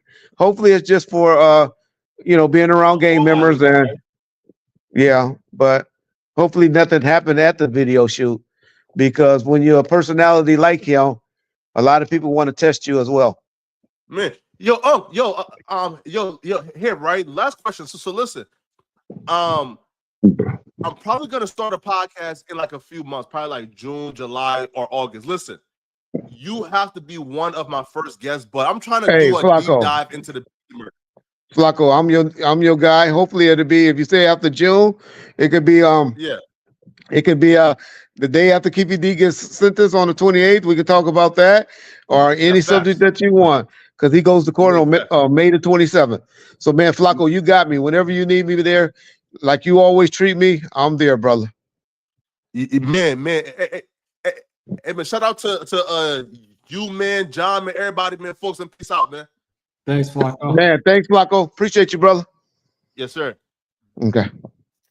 All right, so y'all know that's brother Poetic Flacko. I like him. I know like he's controversial, especially for bomb first people, but he has a following. It's obvious because that brother gets 100,000 minimum, and he about to drop a video right now about this full extra stuff, and I'm sure he's gonna get 100,000 on that. And so he has a great following, and hey, I'm not a hater. I salute brothers like that working their channel, building their channel, and doing their thing. So shout out to Flacko. Yeah. Okay, so we'll take a few questions. I know we only been on about an hour and 15 minutes. I told John we won't do more than an hour and a half. For those of y'all just tuning in, haven't got a chance to watch our breaking news for earlier today. Y'all said I clickbait y'all. I didn't clickbait you. All we just said, Keefe D got found guilty, and a lot of people in the comments were saying, "Oh, this clickbait." Well, yes, it's not for the murder of Tupac. It's for a jailhouse fight that he got. I got into back in December, and he was found guilty. He got a felony conviction. Somehow, I don't know why, but the main reason, and I know a lot of the things that was in the trial, was him and the guy have been having words up until the time of the fight happened. So it wasn't like it appeared where they just saw each other and got into a fight. It was an ongoing thing, but the main reason that he pissed off the courts and the prosecution and all of that was because he was bragging about it on the phones, the telephone line once again. And once again, y'all, when you're in jail, they tape all your phone calls. I don't know how he didn't realize they were taping his phone calls because he had got his phone calls taped between him and his wife that caused him not to be able to get bail, allegedly. Why haven't he learned? I guess he just like to run his mouth, but hey, but he facing up to 20 years. When I heard that, I couldn't believe it. I didn't even understand how you can get 20 years for a fight. But did he say he was guilty of it, Reggie, or did he plead that he went to trial? He had a trial yesterday. Okay. It's a quick trial. Yeah. Where they probably just played those phone calls, right? Oh, well, that and showed the video. Gotcha. And then they show how they were having issues with them before. And generally, when you're arguing with somebody and you have a fight with somebody, it's usually a build up. I'm sure they probably have been warning both of them. Y'all need to be cool. Y'all need to stop it. You know, I'm sure both of them were getting their warnings. But hey, now he got a case. I don't think he would get, you know, more than. I don't even think he'll get more than whatever his trial date is. But who knows? But if the judge want to be an asshole, they want to do him like they did OJ in Nevada. They can make you pay for. You know how you make you pay? Okay, we know you did this, but we can't prove you did this. But we definitely know you did this, and we're gonna give you this much time. And the state of Nevada not above that, in my opinion. So it'll be interesting to see what happens. But you mentioned something that you thought you saw that the judge was getting not frustrated, but kind of getting fed up with Keefe. And it wasn't about the allegations that he made for his defense, meaning me, or it was about saying that the guards beat him up over the mats and all of that. Just him in there in jail acting a fool, acting like a little baby. Yeah. But stuff like that. And those only and that's where YouTubers and myself and other people, we think we know everything that be going on. It's like we all think we know everything about the Tupac case. Just because Reggie or Uncle Fester or Broomfield, all of that did some reporting and all that, or even Greg Cadings. We don't know everything that these people have. We don't. What up, Pimp Game TV? We don't know everything. That people, cases that's going on. All we doing is speculating. So, like the thing with Orlando, how people been reporting Orlando was at the hospital and all of that.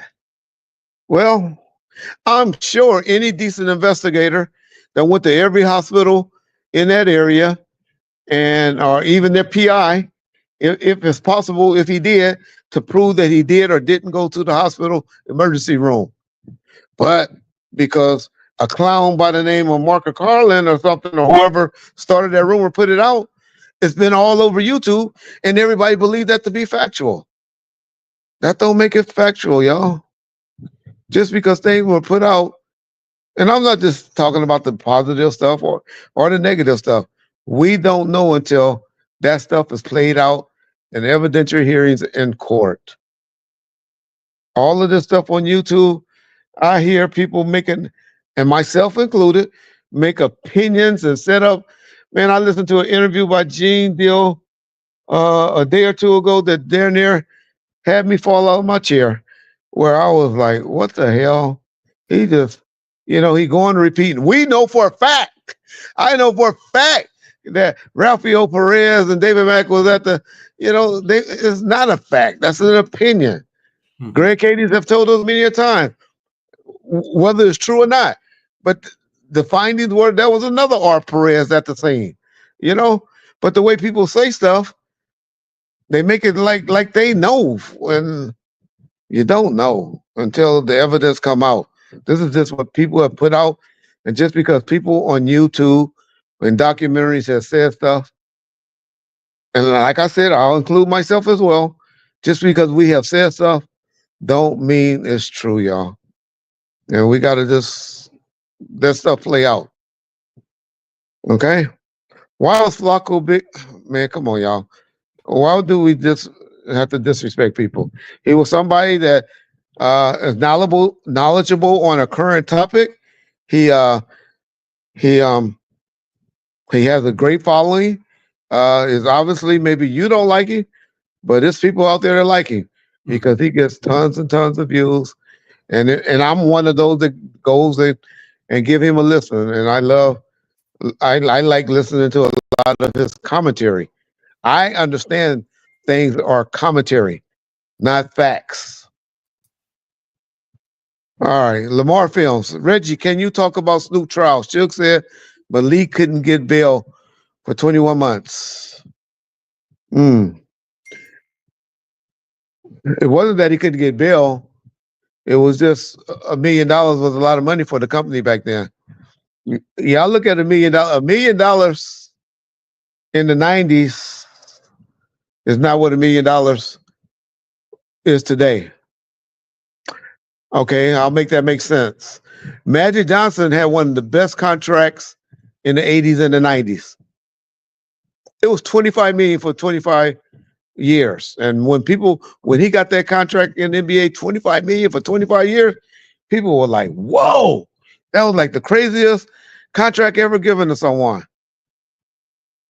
A guy on the bench in the NBA now makes $25 million. And so I'm just trying to show you how money was then compared to what money was now. It just took that long for them to get a bill that Death Row was willing to put up. And it was 4 guys on the case. 2 of them got dropped. I put out that at the beginning of this broadcast, I had put out a challenge. I don't know if anybody named all 4 of the people that was in the car. I don't know if anybody got it right. Because DJ Coma had asked who he knew the 3 that Suge mentioned, but Suge purposely didn't want to disrespect the 4th person that mentioned his name because he called him a pretty much a snitch. I don't remember the story the way Suge put it out, but I do remember some rumblings of some things, but it wasn't the way he put it out. But I asked that question. I don't know if anybody ever said, but it shows you how Suge double talks, because if he believed that, he allowed me to sign the guy in 1999, and he was on a song called "It's Easy to Be a Soldier When There Ain't No War." And he did some other songs. And if he really felt that way, he wouldn't have let me. He wouldn't let me bring that guy back around if the allegations that he's making against him today were true. Or would he? No, Sean Dog, he didn't call out the name Sean Dog. It was Lil C Style, y'all. Lil C Style was the 4th guy or the person that he wouldn't name. But I'm not up here co-signing to what Suge said about the gentleman. Okay. And to be fair, Reggie, if Snoop even believed that, I don't know why he would keep Lil Seesaw on the LBC Crew Beware My Crew single. That as well. Good point. And they performed together, so he stayed around even after that. Yeah. Yeah. Good point. And he was on Murder Was the Case. He was on one of my favorite songs on Murder Was the Case. Oh yeah, that's right. Yeah. 21 Jump Street, right? Mm-hmm. Yeah. So that's this shit. When you in his scope, and when you in his scope, he'll zoom in on you. He'll get you. But I'm that way as well. Under today's government, $1 million yesterday ain't what $1 million is today. Totally agree. $1 million is still $1 million, but it's not what it was in the 90s. But $1 million is still $1 million. Yeah. Okay, Reggie, how did you find out Snoop was having money issues at No Limit back in 2000s? I don't know if I said that way. I just know a lot of the things that he said wasn't true, but I know we offered him. I don't think it was more of the money issues that he felt that he wasn't getting paid. He just didn't. His albums just wasn't doing that well, in our opinion. Until he went and got back on his last album. But you think about his first album on No Limit, he was using their producers and their artists and stuff. It wasn't until he went and got back with Exhibit and all of them, that as I remember it, that he kind of blew up with that Bitch Please. I really believe Bitch Please saved his career. And then he came back with the East Siders and stuff like that. But I really believe after Bitch Please, because y'all don't remember Cinderfella and stuff like that. But y'all remember Bitch Please. That shit was hard. Somebody asked Reggie who your favorite security that worked for you was. The best one, most nonsense, was Kevin Hackey. Al Giddings was the most professional. Kenneth DeMarcus was good as well. but they were just mainly with Snoop, so I never really had no problems and had to supervise them that much because they worked good with each other because they were best friends. Frank looked the part and people liked him at a time.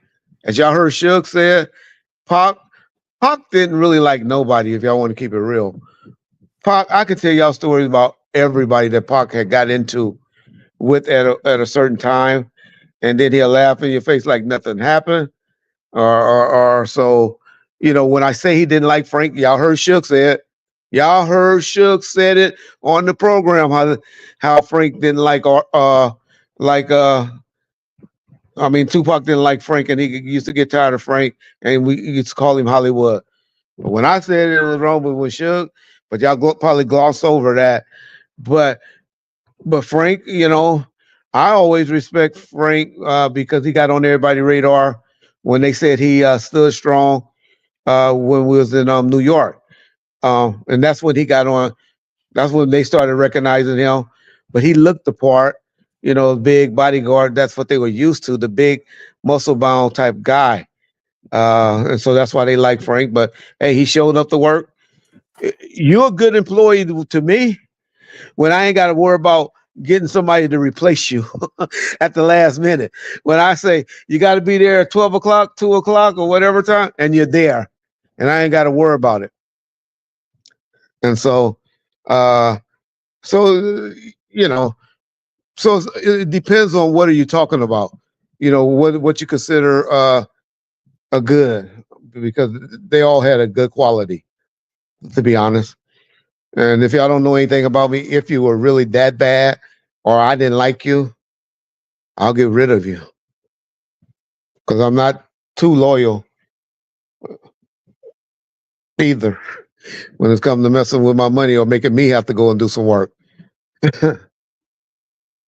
Would you ever start another security company? Not currently, not now.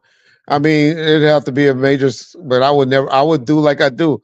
Everybody always want to call me security, and I guess a lot of times on a lot of pictures I was looking at it like I act like I was security. But I'll be honest, y'all, I never was a security guard. I never was security. I was around, but I would very rarely work security. I usually always had guys to do it. And y'all know Suge, how big Suge is. Suge had his homeboys and all of that. He didn't need security like that. So, Justin Wallace, thank you. My physical therapy is going good. I'll be honest. It's something that y'all noticed about 3 or 4 months ago that I didn't notice. I thought y'all was just clowning me and all of that. When y'all noticed when I was talking in my breathing pattern, that I was having an issue with my breathing. And with my therapy now, that's what kicking my ass, y'all. It's like I ran a marathon. When I walking and stuff like that, I just get wore out after walking. Shit. Let's see, what is it? 20 feet? 30 feet? I'll be like I ran a marathon. So I just got to keep pushing through it. And I just got to keep pushing through it.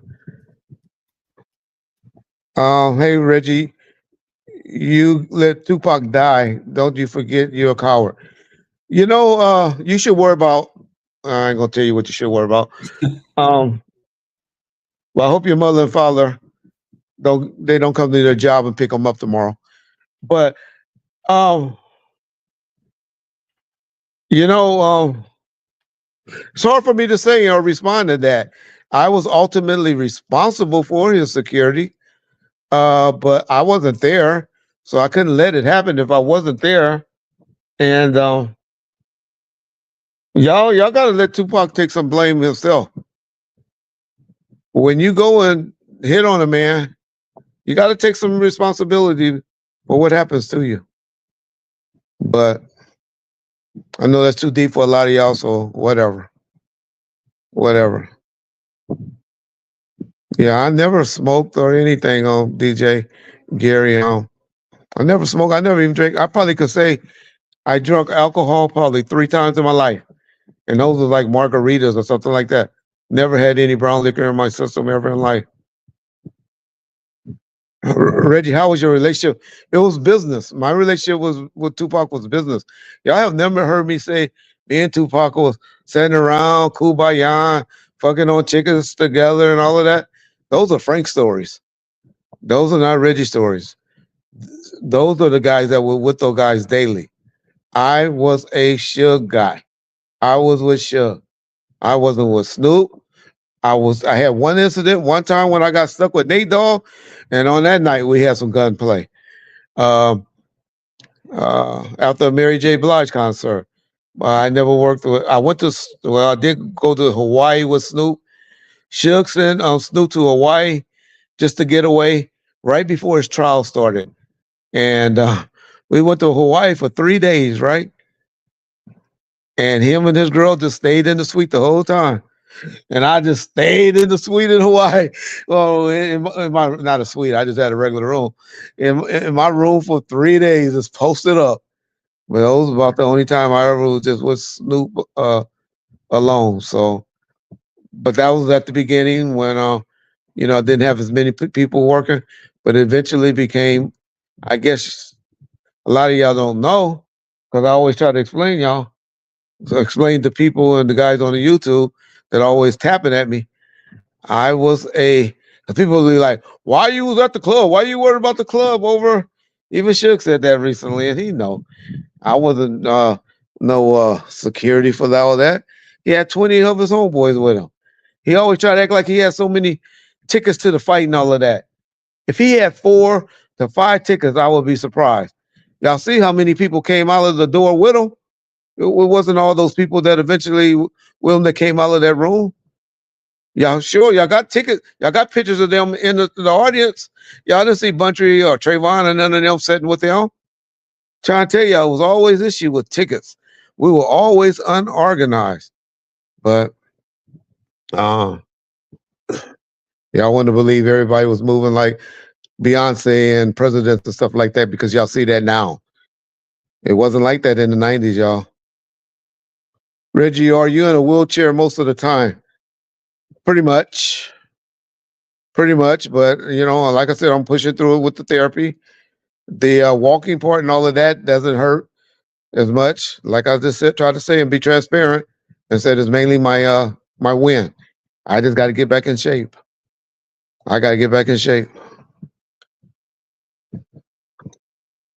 Why did Snoop use the Mace sample on Dogfather? I don't know.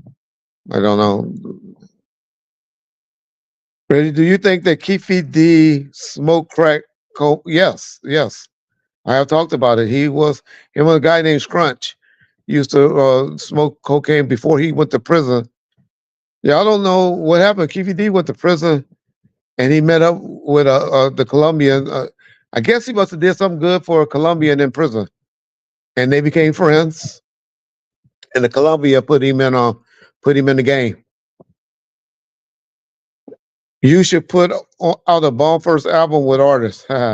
Respect. Yeah, it's kind of hard. The music business is hard now, brother. Rashid J4. Yeah. Get on testosterone. I'm on CMOS now. I take CMOS every day, and I'm taking some other stuff for juices. But all it got me doing is walking to the bathroom every 2-3 hours, it seems like. But that's supposed to help me with the breathing a little bit, I guess. But my doctor just told me, just keep pushing through it. It's going to come back. You just got to keep pushing through it. Yeah. No more Lawrence stories, Lamar films. You see that suit Keefe D had on? I remember he used to clown Suge red suits. Okay. I didn't see the suit. What suit you talking about, bro? Hey, Reg, why didn't anybody get doctor to try to get at Orlando and the others? 3. Well, you got to remember.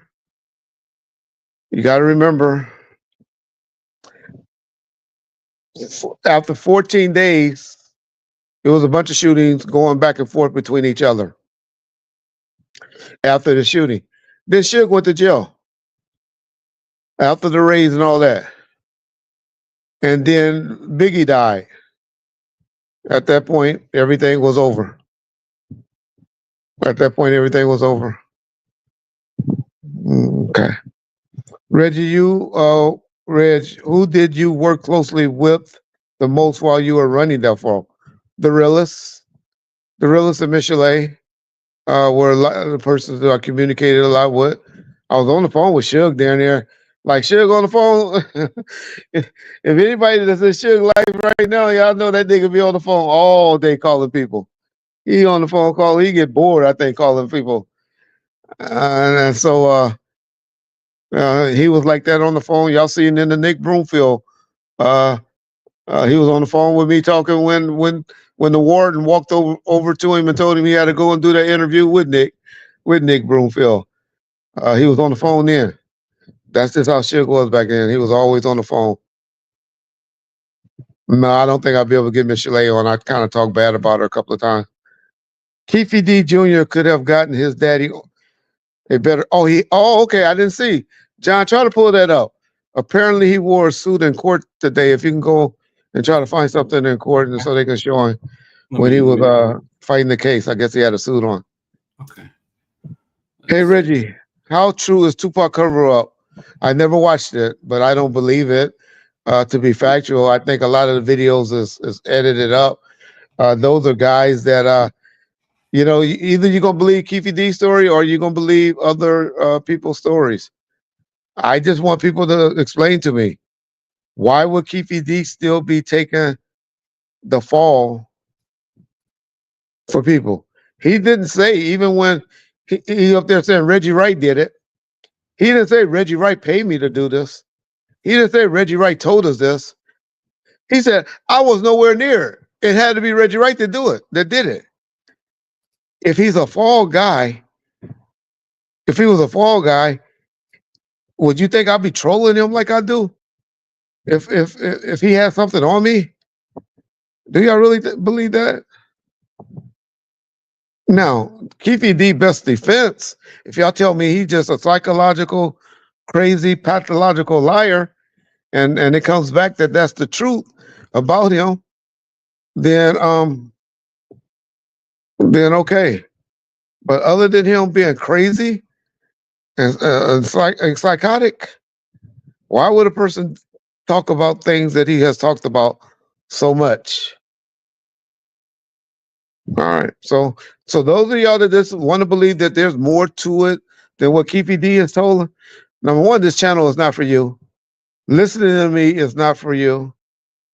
And you need to evaluate your sense of reasoning if you just really believe that there's more to it than what Keefe D said, other than maybe the slim chance of him telling the truth or whatever about Diddy.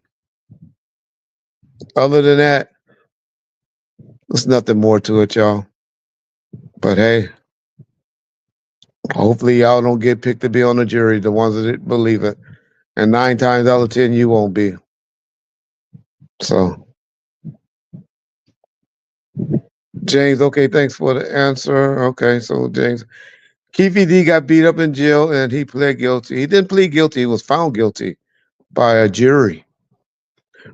Reggie, who do you have as the GOAT debate between Jordan and LeBron? Oh, man. I'm a LeBron guy because I think longevity. I'm a Kobe guy over LeBron, to be honest. But I don't put that, which is crazy, but I don't put Kobe over Michael Jordan. But because of what LeBron doing and has been doing for so long, it's hard to go against LeBron. But for the length of time, you have to go with Michael because he did a lot of this stuff in 14 years that is taking LeBron and other people to do in 20 something years. So, but the physical condition that LeBron James has kept himself into at age 40, yeah. Why you don't like Michelet? I don't have a problem with Michelet. I just spoke on some things, and I don't think Michelet would be willing to do a show with us because I have talked bad about her. But I was more closer to one of Suge other females than Michelle, and that caused a lot of beef between me and Michelle because she knew I was closer to her. Why Big U was cool with Suge after Keefe Roc fallout? 'Cause they were making money together. They were making money together, and that's all I'm gonna say. Reggie, you skipped both my questions, bro. Okay, gang, retype it, and I'll try to get it. Why didn't the Outlaws try to get at Orlando? Well, they were too young. It wasn't their beef, I guess. It wasn't their beef. I don't know. You have to ask them that. If I was Keefe D, I would play it like I was lying for fame. That's how he is playing it. That's not going to work because he knew a little bit too much on some things and he talked a lot. But that's his defense. That's going to be his ultimate defense. That's his defense. Did Suge slap Step Johnson? I saw you ask that earlier. Suge and Step Johnson was always cool. Suge, I never heard of him slapping Step. I never heard that, but you know, Suge talks shit about everybody. So it wouldn't be surprising if he talked about Step. But to be honest, him and Step relationship was always cool, face to face. But he have said stuff to me that I'm sure Step would be surprised to hear him say, just as I'm sure he done said shit to Step that Reggie Wright or somebody else that Reggie Wright would be surprised to hear him say. So that's just Suge. If y'all know Suge. Suge talks a lot of shit. He played niggas against each other. That's just Suge lately. I don't know why. It ain't lately. It always been that way. SKG says Corrupt got beat like he stole something by Big U. I didn't hear of that. It had been a time later, like in 2005, 2006. So, yeah, I don't know. Red Shook says Southside didn't do it. No, he didn't say that. He said Keefe D. He said Keefe D or Orlando. No, he didn't say Keefe D. He said Orlando didn't do it, is what he said. But I'm sure if this case go to trial, y'all gonna hear a lot of phone call tapings where Suge saying a lot of different things. Suge needs to hope this case don't go to trial because he's gonna come out as either crazy or a pathological liar if a lot of this stuff get played in the court that he's been saying on phones. Did you ever hear about Hen Dog talking to the cops after Pac death? I read that somewhere. But you know, just like, you know, there's something too I had to address. I mean, people, what did they say? You only worry about what people say if somebody got convicted. Just like the groupie got a video going right now where some cop is saying, I told them that gang members was working for Suge and all of that. 3 days after Pac got shot, or 3 days. Anybody that know a LAPD cop that came up to Can-Am studio. Well, anybody know that was around. I know he wasn't around. I hadn't came back from Vegas. At least I definitely was there the whole week that you know, while Tupac was fighting for his life, definitely was in Vegas there. And I don't think we came back until about a week later after Tupac died.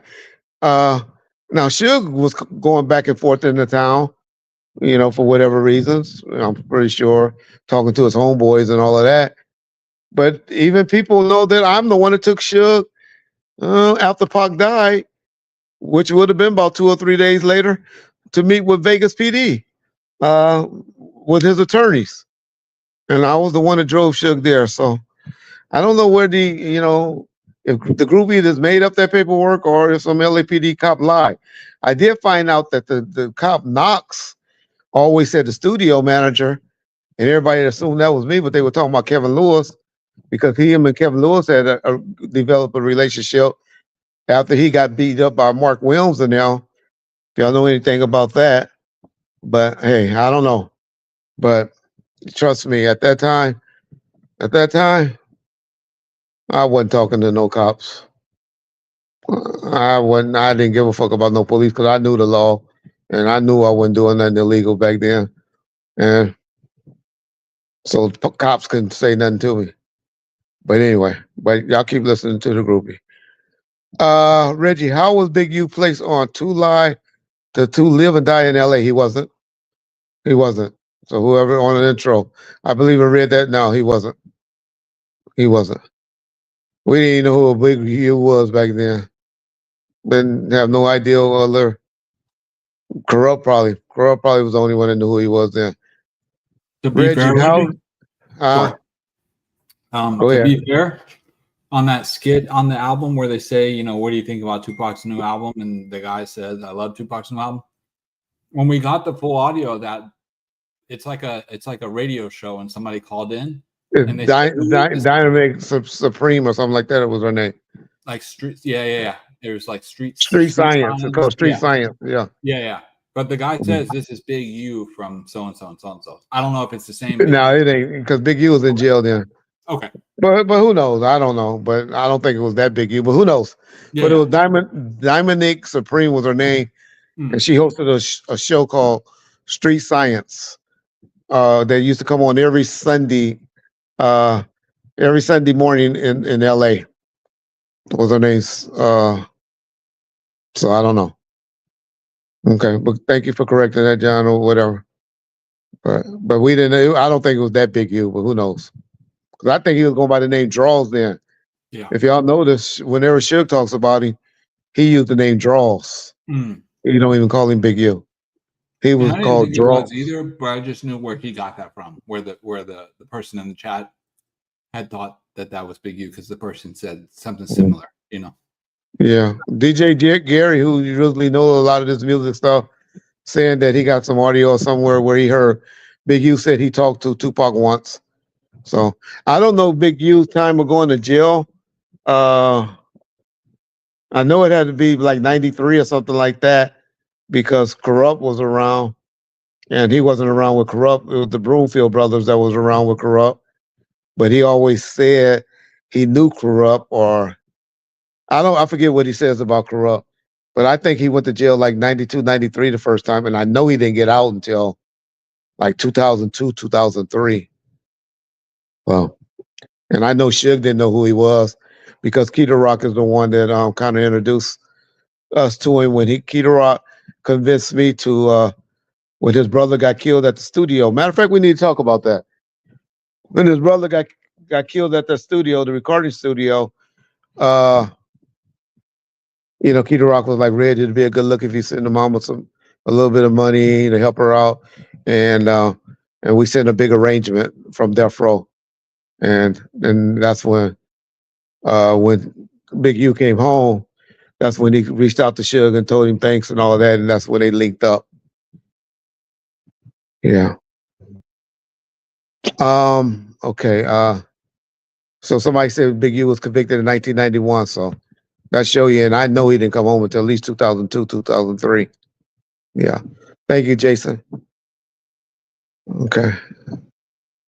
They say Tupac died broke. Well, he might have had financial, didn't have, you know, if you call $100,000 in the bank, in the 90s after this being out of jail for 11 months, and your album only been on the streets for, 5 months? If you call that broke in the 90s, and then you know what he was driving around and how he was living, penthouses and having, I think they used to pick up $5,000 or $10,000 a week just for walk around money.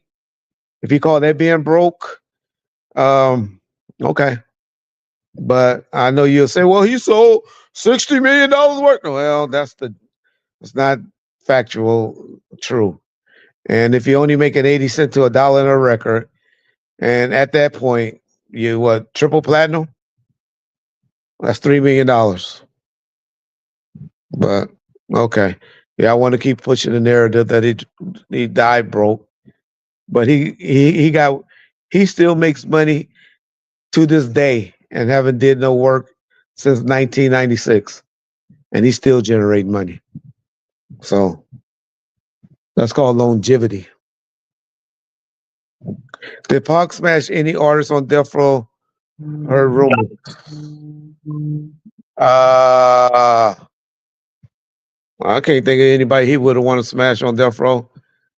The rumor is, y'all let Daz put out there about Michelet.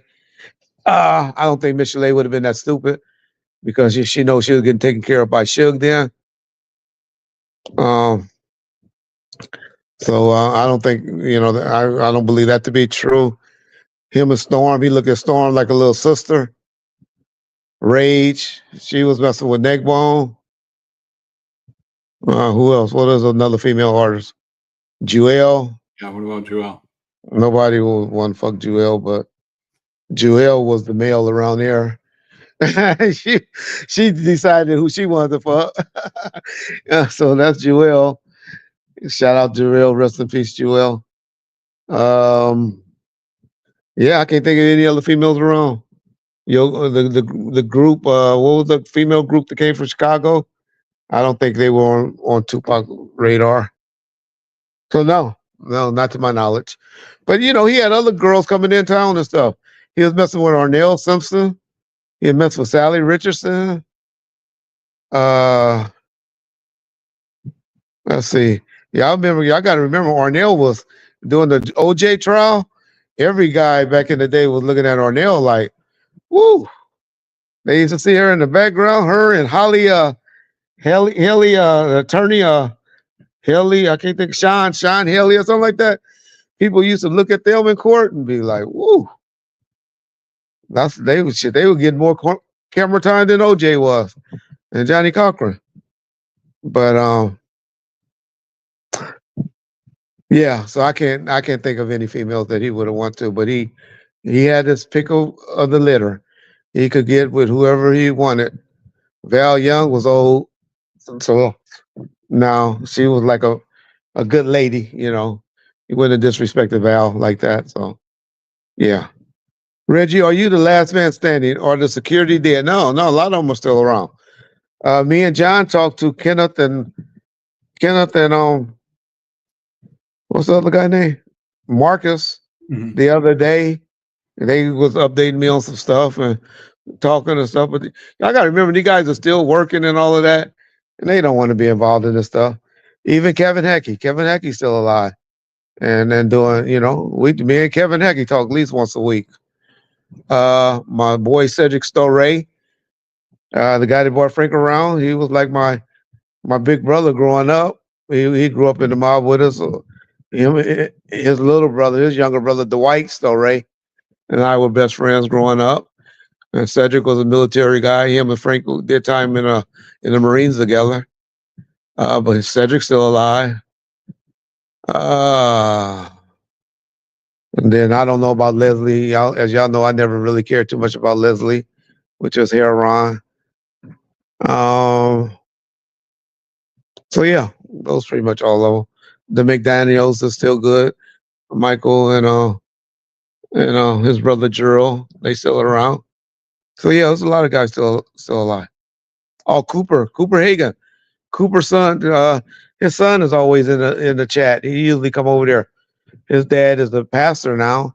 So people just move on. That's why they don't get involved, and I don't bring them into this. What can they say? Oh, we did an interview with Tim Williams. Tim's still around. Lindell and Fred, the two that started off with me from day one, they still around. So yeah. Was Suge Knight a true friend of Tupac like he claims? Yes. As mad as I get at Suge and be disappointed at him, y'all will never hear me say Suge Knight did not love Tupac Shakur. I really believe he loved Tupac Shakur like a friend. Now, it's easy to love somebody that's, making you money and stuff like that. But Tupac wasn't the only one that was able or that was making him money. But yeah, y'all never hear me say that Suge didn't care for Tupac like he says. Never. I don't care how mad I get at him. Y'all never hear me say that. Yeah. Hey, Reggie, did Tupac ever plan to expand Death Row to Hollywood? Yes. That was it's an interview up that I don't know if John pulled it down or made it for members only, but there's an interview by Sharitha where she pretty much told where he pretty much told her that she talked about that Tupac wanted to teach him the movie game. And she was saying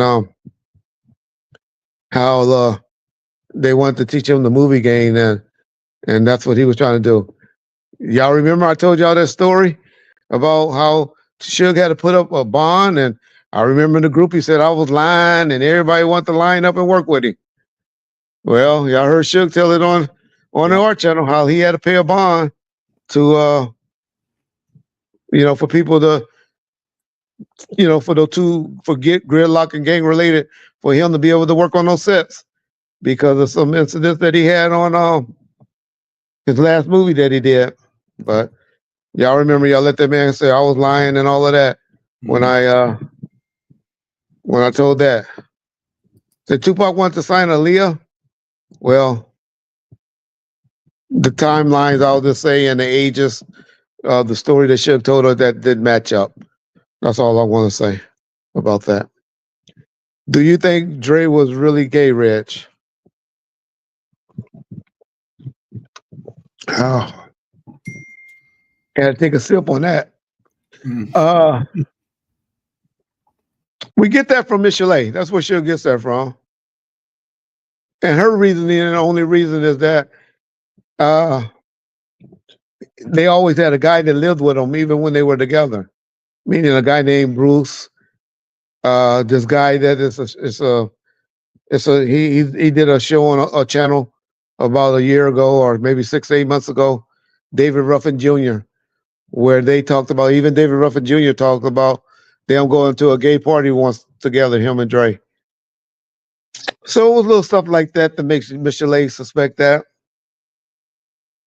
And so that's all I can say. But for me to say that I actually witnessed Dre and a man together, I will have to say no. But y'all seen on one of Suge stories that he told over there on our channel, he said Dre raised his hand to volunteer to have sex in front of everybody and rape Mark Anthony Bell. And that's why he had to pay $600,000. So that's what Suge say. And y'all get mad at me for saying he be lying. Do y'all believe that? Tell me, who in the comments believe that happened? Who believes that story? Let me just see the education of you guys, or this, how many people you can just tell anything to and y'all believe. So the story went that I had to pay an extra $600,000 to this guy because this is what really happened. Dre, we was doing X, Y, and Z to the guy, and Dre raised his hand and said, I'll fuck him in the ass. And he started fucking him in the ass in front of everybody. Who believes that? But y'all get mad at me for saying he be lying. And they said they stayed and watched it, right? And they stayed and watched it. But these are the stories that y'all go and be. Okay. Yeah, y'all right. Yeah. Yeah. I told y'all that story before about Tyron Turner and Miss Chalet and Dre, and he got on our channel and denied it. Y'all forget where y'all hear all these stories at first. Y'all really forget, but hey, I ain't trying to, like I said, I'm not here to say everything that he says is a lie. I'm not here saying that. But I can bet my life on 25% of the things that he said that was just not true. I'm not saying everything, but 25%, it's just not true, y'all. But that's why I'll always be hated. That's why I always have people tapping at me and all of that. But if y'all want to hear the truth, or my version or what I believe or what I remember, then y'all come here. But if y'all want to be entertained and get everything all twisted and stuff, then okay. Okay, I got it. Yeah. Dre beat up a little. Dre beat it up a little. Okay. Almighty Trey, you've been becoming a conspiracy lately. What's going on with that? Reggie always keep it one. I try. That's why those that like me. Those that don't. Yeah. Can you get? Yeah. You know Malik. I tried to do an interview with Malik before it came out, but I'll tell y'all. I won't tell y'all who didn't think it would have been a good interview. I didn't know what to ask him. I didn't know what to ask him. And to be fair, Reggie, if we did it, it probably wouldn't have done well. But Yeah. if you're talking to anybody, it's going to do good. Yeah, and I wouldn't have took that line of questioning. Right. What Suge did to that man, It's kind of messed up, to be honest. it was kind of messed up. If y'all really listen to it, number one, he goes around giving speeches and talks about, being this, and his whole credibility and claim to fame was shooting the guy that tried to kill his principal. And Suge in that interview just took all that away from that man. Not saying whether it was true or not, because y'all heard that story come from me. Y'all heard it. Those of y'all been around, heard that story before. Y'all didn't hear it like that, but y'all heard about the 9mm and the 380 before. I don't know. I'm gonna leave it alone. I done tapped that Suge enough. He hasn't. He sends a lot of subliminals at me. I catch them. Y'all haven't really caught them. Hold on. Let me text her something. Okay.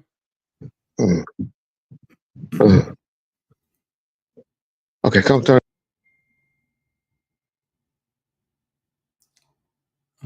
Hey, Reg, Suge doesn't call you out on our dialogue videos. Legit, babe, he doesn't. But I think what the point that Reggie's making is he says things that only Reggie catches. Okay. Yeah. So, and so I hate kind of doing that at him and going at him, but he going to say something. He going to say something. And then I will feel more comfortable calling him out on things. Yeah. The Compton 70s and T-Flats have a big rivalry. I don't know about Compton stuff going on currently. I'm so far away from Compton things that's going on in the city of Compton. So I can't say that. But back in the 90s, yes. Oh, yes.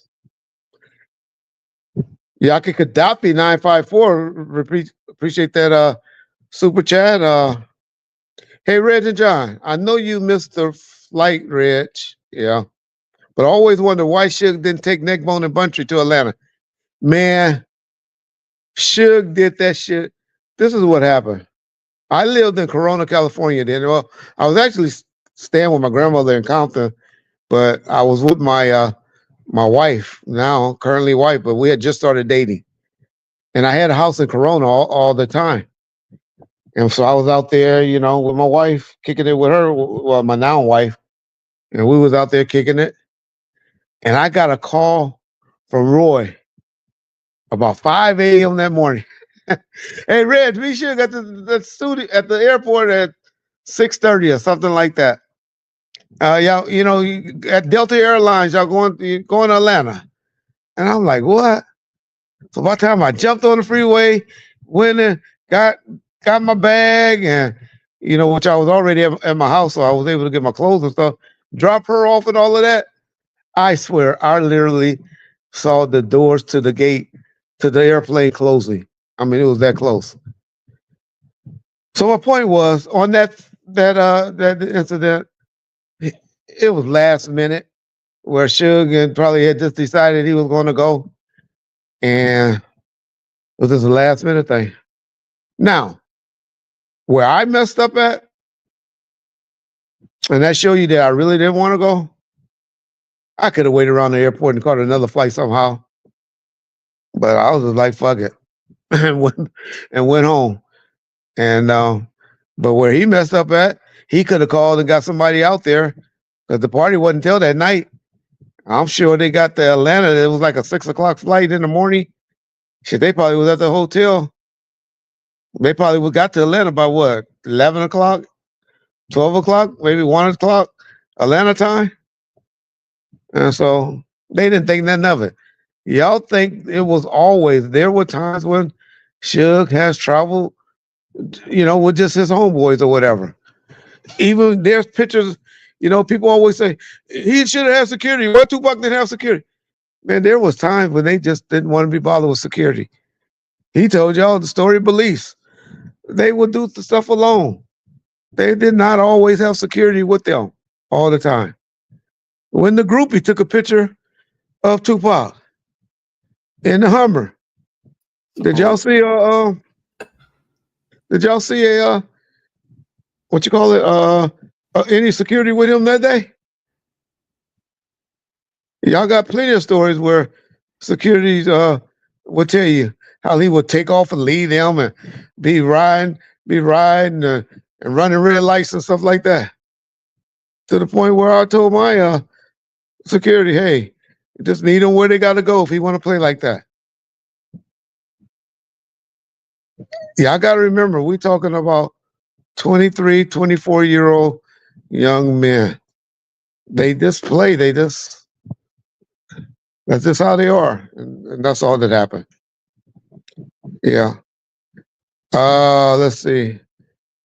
Superstar Del Rey Platinum has a collab with Tupac and them. Yeah.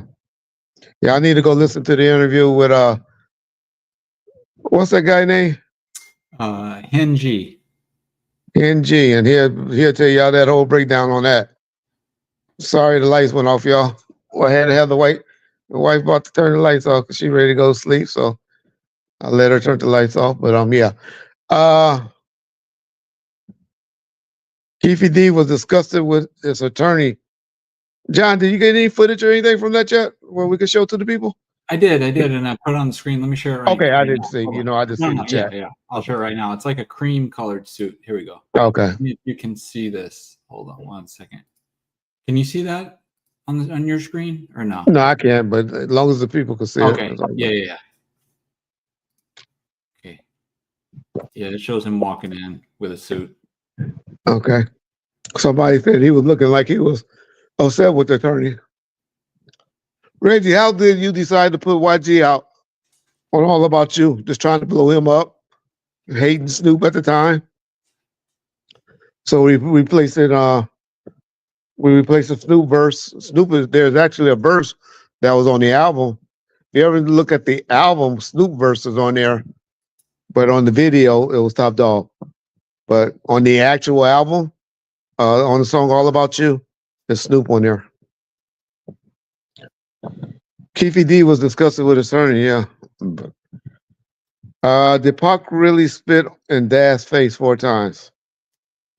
Why y'all see? Y'all get mad at me when I correct Suge and stuff, but then y'all keep asking me these questions.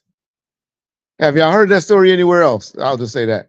Y'all heard a story about Nate Dogg stepping in, right? But wasn't it about Corrupt, the story that y'all heard? Wasn't it about Corrupt? And Suge kind of indicated that when he said Suge has a lot of respect for Corrupt. And so that's why he don't really speak negatively on Corrupt.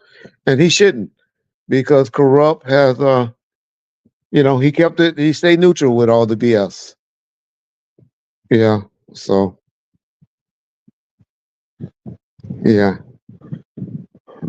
Snoop Dogg wanted to bail out Keefe D. No, I never heard that. I'm not going to put that on you. I never heard that before. I never heard that, man. I never heard that before. They don't know where that comes from. Hey, I never heard that before. Hey. Did Pac really join the mob Pyru? Well, there's some verses. John, tell him the verses where he talked about it. In Changed Man, he talks about it. Against All Odds, he talks about it. And he had MOB tacked on the back of his arm. Yeah. Now, in fairness, people would say it made money over bitches. People would say he said MOB, but I think he was talking about Mopreme or Mob or something like that. You know, they said that he said that on Against All I albums. So I don't know. Yeah, Me Against the World. I'm sorry. Yeah, on that album. So I don't know. But to your point, Reggie, I know it's always been discussed that, and James would argue this, that there was a Death Row mob and then there was a Compton mob. Yeah, there ain't no such thing. I don't agree with James on that. I think he just saying guys around Death Row put him on. Gotcha. Okay. But they were just as much mob members as anybody else. So I don't agree with James and Wack. Just look at Tupac different because they wasn't around them like Trey and Buntree and Heron and Neckbone and all of that. So they're gonna have a different outlook or look towards him. Yeah. Because they don't have any relationship with him. You want to keep it real.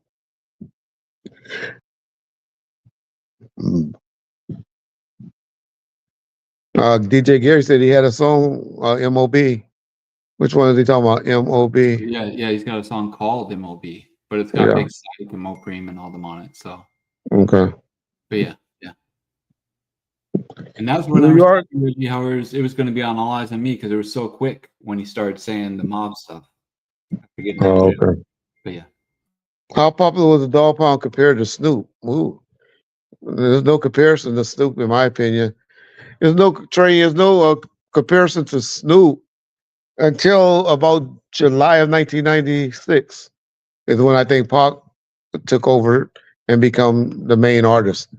But even at the House of Blues, July the 4th, y'all look there.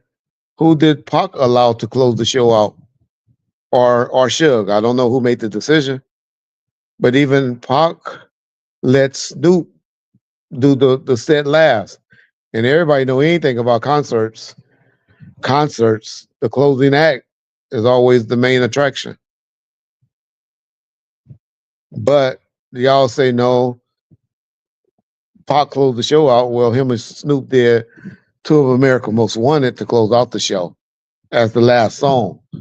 But you know, Snoop songs went last, for his catalog and stuff. And so my only point to that is this Pac was even gave way to Snoop up until July. But I think that would have been the last show. There's Cooper Higgins. I was just talking about him. I told y'all his father's a preacher now, and his father's still around. That's Cooper right there. Just gave us a $10 super chat. Thanks, Coop. Did each artist select their private security while they were at Death Row? It was mainly done by availability. Whoever I could get. It was something that they would definitely tell me they didn't want with them. Your father actually worked a lot with Snoop. Matter of fact, his father is the one that after Big Jake got shot, that I sent out there to go and be with Suge and them at the hospital. And then that's when he tried to snake me, and then we had to fire him. He didn't understand me and Suge relationship. He tried to snake me on that trip, and then he got fired. But shout out to Cooper. But shout out to your dad. Tell him what's up. Yeah. Does the Pac song Moby's Mama exist? Ma Baby's Mama. Baby's Mama. I never heard that. Lyrics were in like a book, Reggie. I think like one of the books that the mom put out. Okay. From the poetry. Yeah. Well, it was actual lyrics to a song because it was in the Resurrection book. I don't think the song exists though. or not. I mean, I can't say that definitively. I can say I've never heard the song, so I couldn't tell you if it exists or not. Somebody named Johnny said we missed a super chat, John. Make sure you get it because I did not want to miss any one super chats. Okay. Don't worry, your ass next. I can't wait. Okay, thank you, Azor Malik. I appreciate you saying that. And I ask you, what is your profession? What is your profession? To be able to make that assumption or a statement like that. Are you a psychic reader? Suge had broke off that security guard $1 million at the time, but didn't. Well, they were mad at Suge. I don't know why. Suge hatred, it was something Malik did where they were mad at Malik. And y'all notice he was never around after any of that. I never met Malik before and after that or seen him after his trial ever. Suge always tried to make it like he had other people give him money. Suge forgets that y'all understand timelines. Snoop got acquitted. And that's the only reason I get mad at Art. Because when he said that, he should have said right then, hey, Suge, well, you were out from Snoop got acquitted February the 21st, 1996. And you didn't go to jail until October the 22nd, 1996. If you want to give Malik some money, you could have gave Malik some money. That's what? 6 months, 7 months? So you had 6 or 7 months to give him some money. That's the Suge trying to make himself look good, like the hero, and everybody else look like the bad person. But I found it interesting that when they did do that interview, Reggie, and I'm not saying this to say anything bad about anybody, but I'm saying I did find it interesting that Malik was like, man, I've been trying to get a hold of you for years, which, and I don't mean that as a slight on Suge, but it just shows that they really hadn't talked in a very, very, very long time. Yeah, which is true. Like I said, I can contest that. I don't remember seeing Malik around after. To the point is, if you're trying to get somebody some money, if you wanted to look out for somebody and take care of them, you could have in 7 months. You had no intention. Why even cut me off? I should have kept getting a check for the rest of my life, or at least as long as the company exists or whatever. For what he did.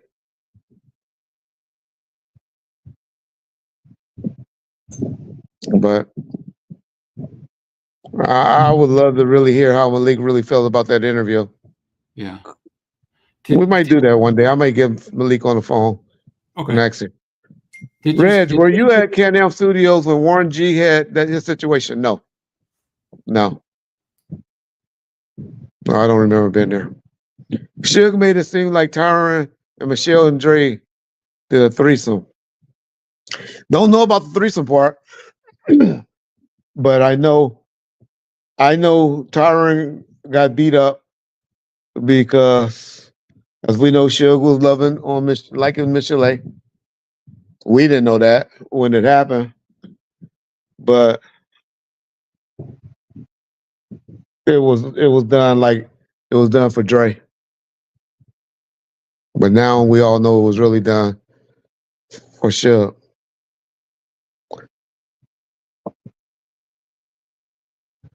The only person I'd be eating this time of night, Jamie, is your mama.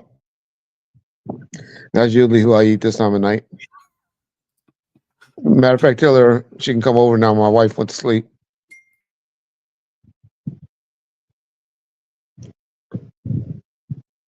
Yeah. Yeah, tell her she know how to get in. Hey Reggie, would there be a DF if Big U was out in the 90s? Well, that's his opinion. But Suge had a crew in the 90s, y'all. Suge got a crew. I'm not saying the 60s didn't have a crew, but Suge got a crew.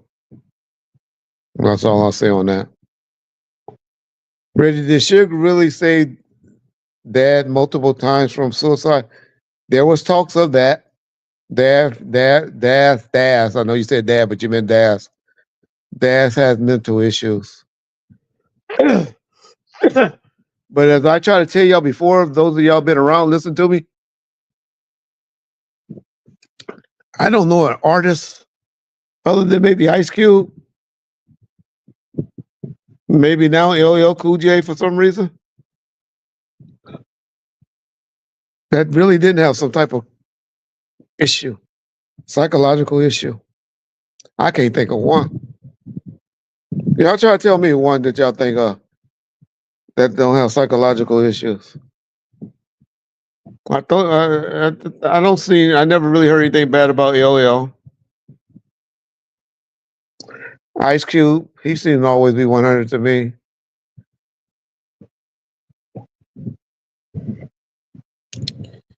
Yeah. So Jimmy Iovine was afraid of Pac. He might not like Pac, but I don't think afraid is the correct word. The white boys, those Jews being back then, they wasn't scared of no niggas.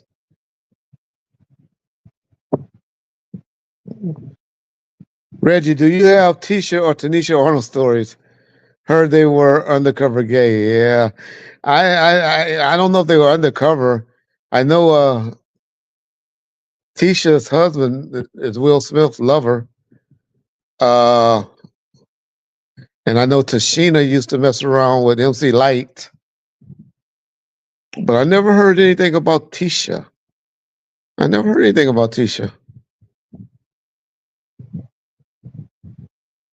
They were real tight with Michelle.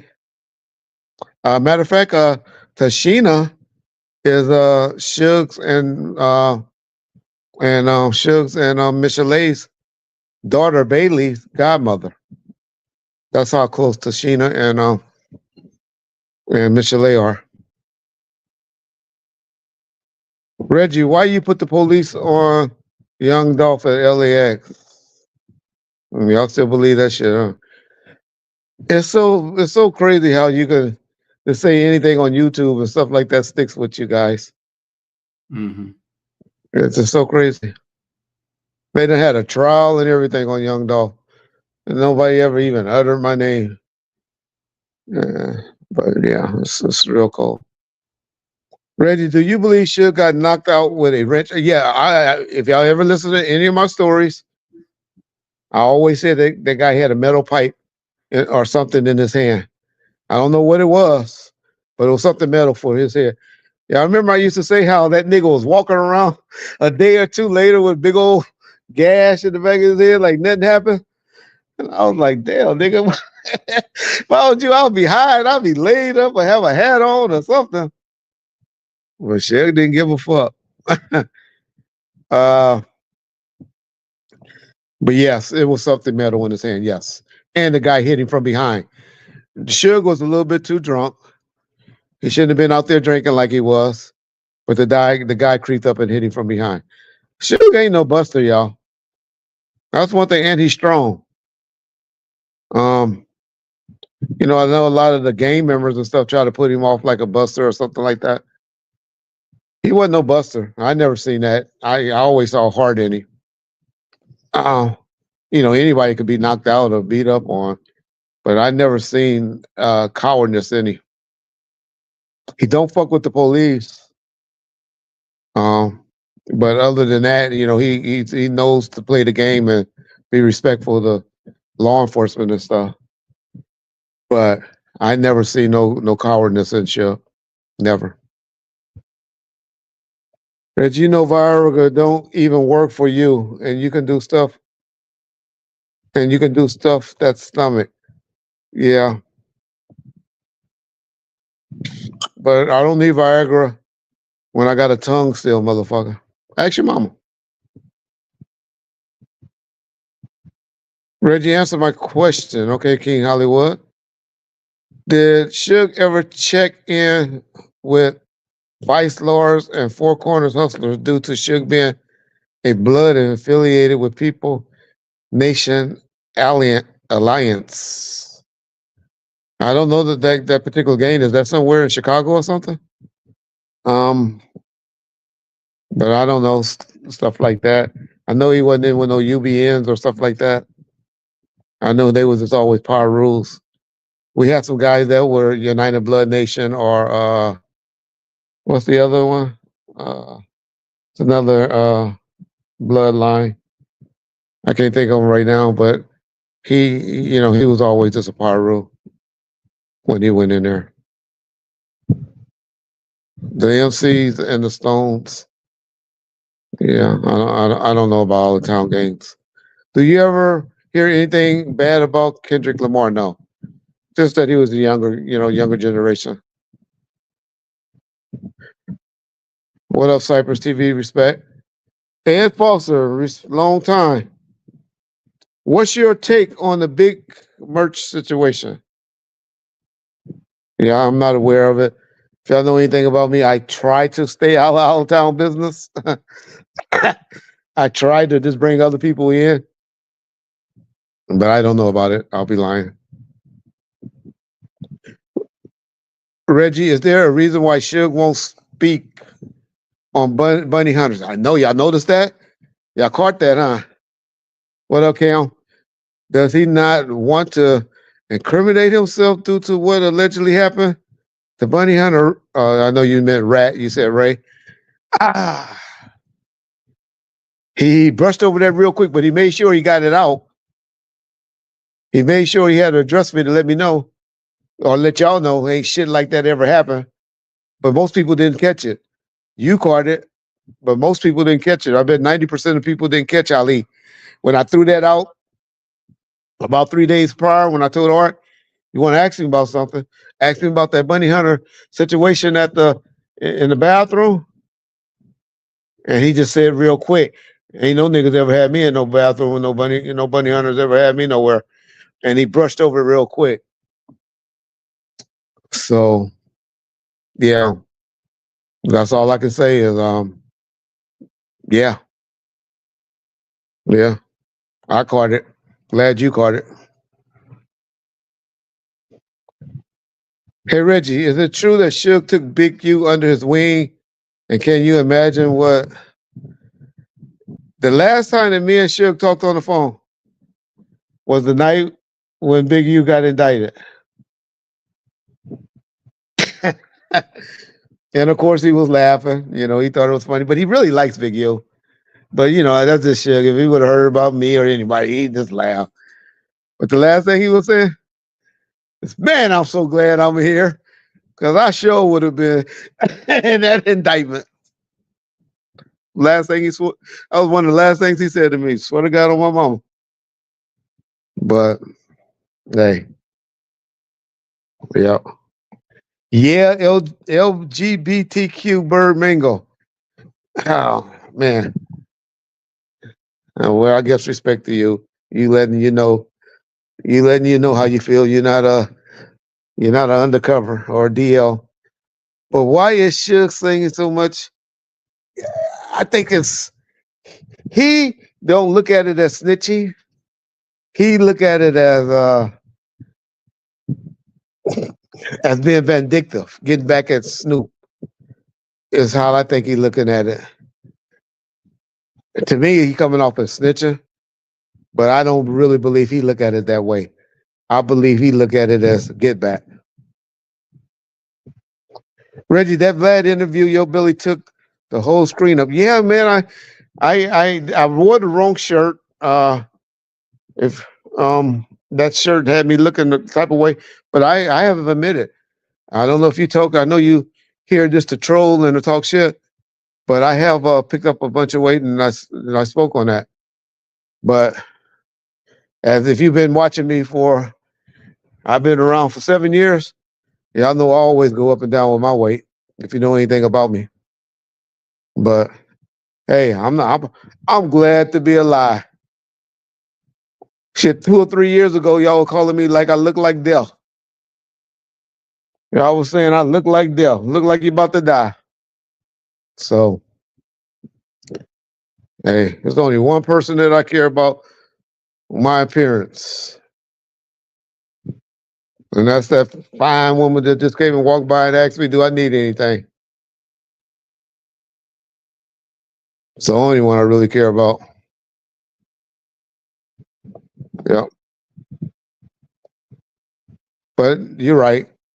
I do need to get it back under control, and I will. They got something called Ozempic now. Take that shot for about 6 months straight, I'll be good. But you still be a broke. Yeah, never mind. You still be who you are. Your father was at the murder scene of Orlando before his murder happened. Before his murder happened? Okay. And the murder scene of Mob James' brother. Damn. You really believe that, huh? Mob James, Timmy Rue, everybody has ever told you that that my dad was nowhere near that. But if that's what you want to believe, then you go ahead and keep believing that. And on the Orlando thing, he was at the scene when they were driving away. The guy is still alive that was in the car with him, and he has never came over there to confess anything negative about Reggie Sr. and what you're letting people on YouTube tell you. So, but if you want to be an idiot, go ahead and be an idiot. You can change our life. No way, dog. You're not in a position, your education level, your authority, your job title, or anything can do anything to change our life. So we try to tell you the truth so you can hear it. But if you don't want to hear it and you want to troll and believe stupid nonsense, then go ahead. Reggie is very lucky to have made it through the COVID. I totally agree with you, Miss Parker. Take care of your health, Reggie. I say that with care and respect. I believe you. And yes, I lay next to 4 people that died. They called my wife December the 27th, 2020, and told her there's nothing else we could do. There's nothing else we could do for him. That's what they told her. Yep. Reggie, have you thought about doing Tupac Debunk series? We have done that. They don't do well for us. Every question that these clowns are regurgitating, and they split our videos up and all of that, and do all of this, everything, every subject, we done covered. If you really want to research and know, we have covered it. And they don't do well for us. So, Cooper Hagen, what up? Reggie, you need to have a segment where you read off your mean comments. Your response need a next level special. Yeah. For extra loves in the hood, he's willing to go to jail and lose his freedom. You know, we got 50 days to do. If you're not a bitch, really, you don't have no family, no kids, no really loved ones and all of that. And I'm not one here to try to glorify jail or prison or anything. Only people scared of jail is bitches. So when you know you only go in there and do 20 days or 50 days or whatever, look how many views he gonna do when he get out. Look out, and so that's why he does it. He knew it was going to happen. He knew it. Everybody told him. You go to that hood, they gonna be there waiting for you. He knew. He made a business decision. The only thing that I would remind him of is he can get in a situation like Keefe D, where Keefe D is facing 20 years. I'm not doing nothing with Timmy. Timmy's a rat, a bona fide rat, Cypress TV. Or you can get into a gang fight and all that. Everybody can take a L. And so Why would you want to go in a situation when you know there's nothing but lions? I see lions fight each other all the time. Lions kill lions.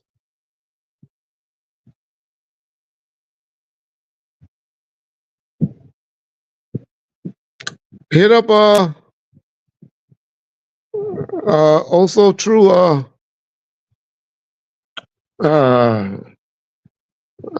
don't know the number to I mean I deal with the Tupac estate, but hit me up on IG.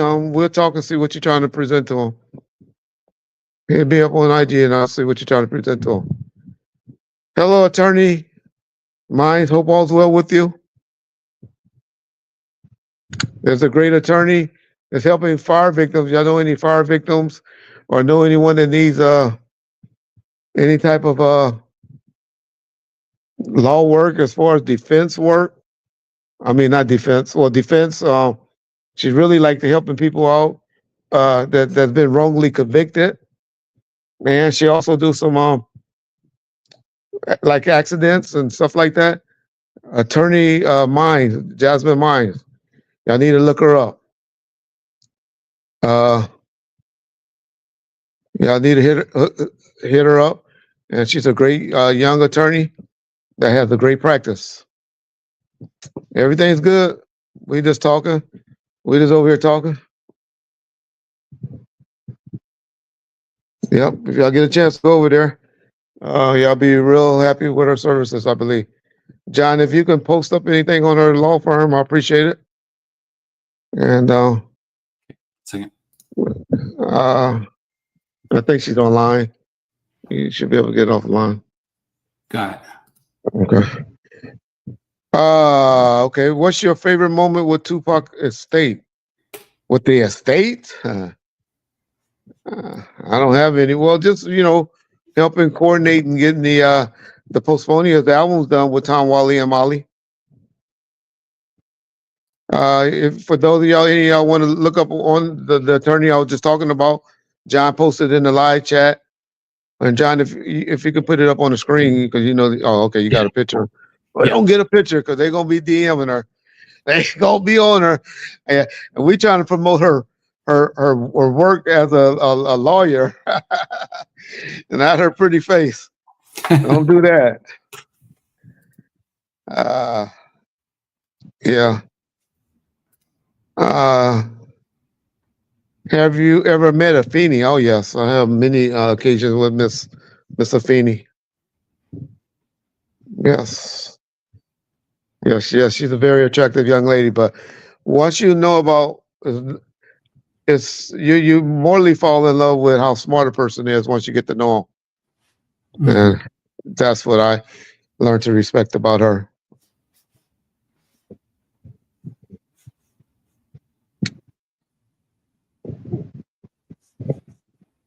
I don't need none of y'all DMing that young lady. I told y'all if y'all need attorney work, y'all gonna get me beat up. Y'all gonna get me beat up. She actually a USC graduate. She for her undergrad, and I forget. I don't know what law school, but I know she's an attorney. Yeah.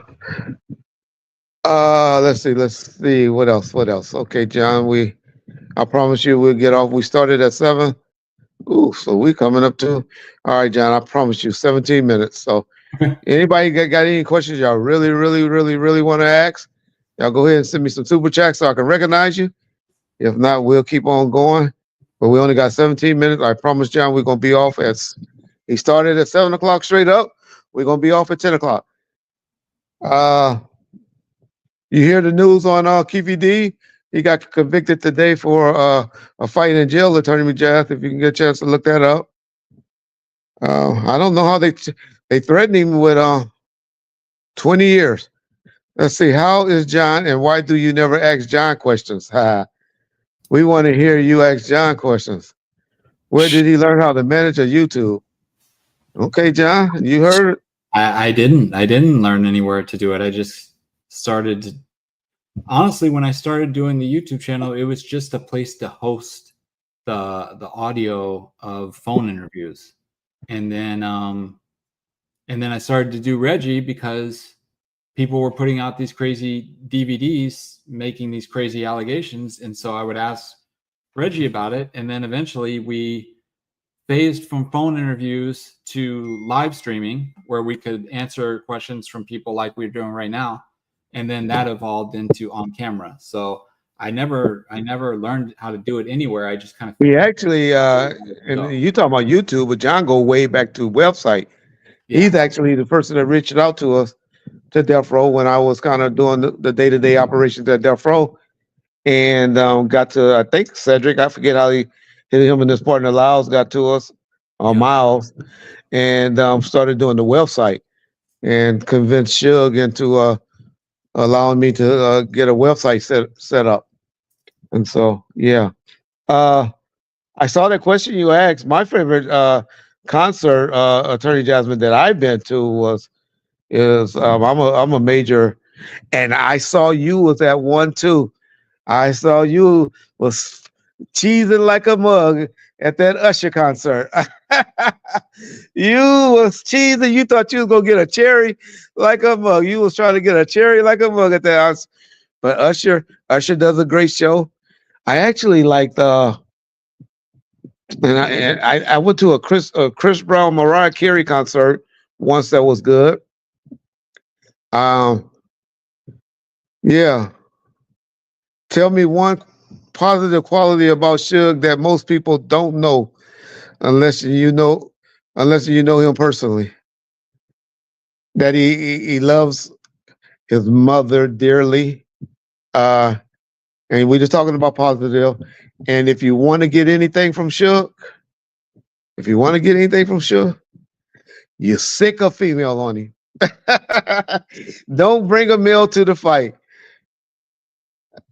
You bring a foot. Now John is from Atlanta area. He said, "Man, I got a cherry, but I'm attorney and I can't pass all of that. I can't post. Oh, okay, got you. Okay, you better not be talking about that girl. You're gonna get in trouble. Talking about you got a cherry. You better not repeat that to nobody.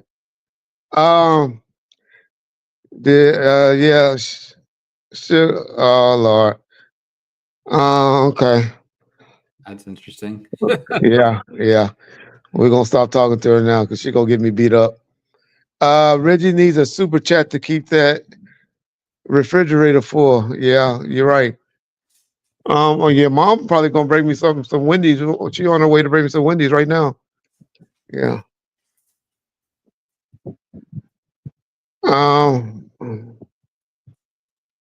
He has been ahead of the internet game. He was good with that. Yeah, he does. Miss Parker, no. Keefe D lost aura points since being filmed crying. Yeah, I give people a pass when they talking about their grandkids and stuff like that. Mm-hmm. Kids and your mama and your woman can get you emotional, y'all. Kids, especially when you talk about your kids and your grandkids. Yeah. So I clowned him. I talked about it, but I get it. But Suge has no one to blame but himself. What makes you and Suge fight sometimes? It's not her. I hate all the art of dialogue shows. Reggie, look at the latest comment. That's not her. Why did you think? Why did you kill Tupac? It's a bullshit person.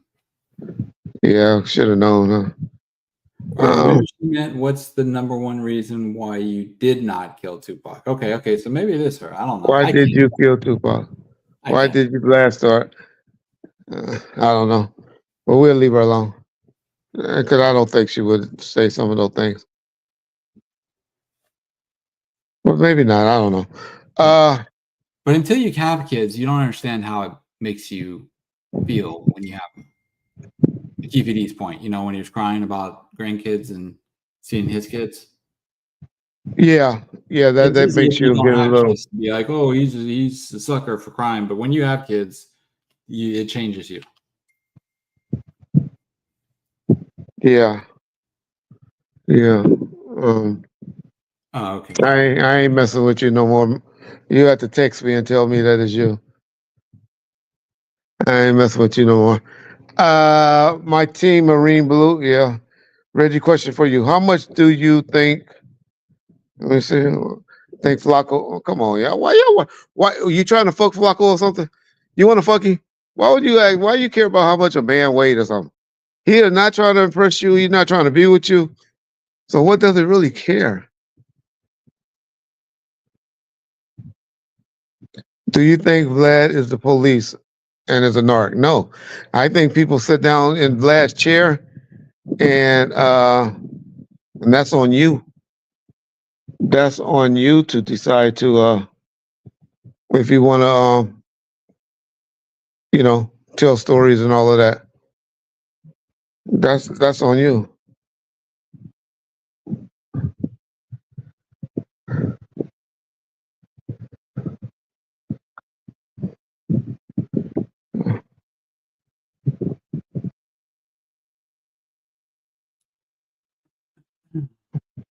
Was it her? Oh, yeah. Nice. Okay.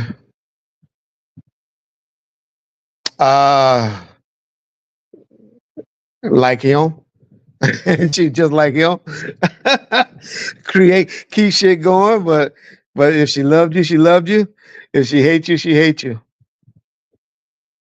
Do you hate Frank Alexander?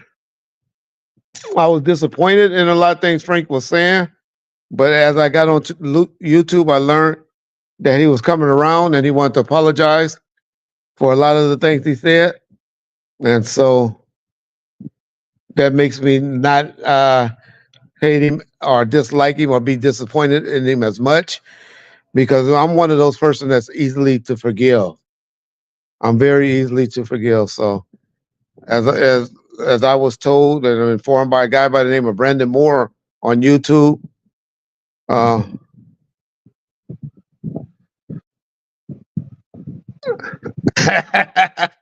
don't believe that, attorney. I don't want to believe that at all. Y'all see that comment? No, I don't believe that at all. My dad's good. Thanks for asking. He's good. Yeah. What is he doing? Probably crying. Well, he was feeling good last night because the Lakers won. Okay, let's talk a little sports, y'all. And then, I got 8 more minutes. So, who y'all got for the NBA Finals? I got the Lakers and OKC in the Western Conference and the East. I guess I don't have Cleveland, y'all. I don't have New York. I definitely got Boston. But I think Milwaukee gonna upset. The Nuggets fired their coach. They got issues over there. Now the Nuggets not gonna be in there. I'd love to see Kevin Lee. I hope you're right. I would love to see a Lakers Boston series. I would love to see that. But I wouldn't mind seeing I just don't like. I don't like Houston coach no more, y'all. I used to like him. I even backed him after that Nina Lone stuff. I was just like, hey, he's just a stalker.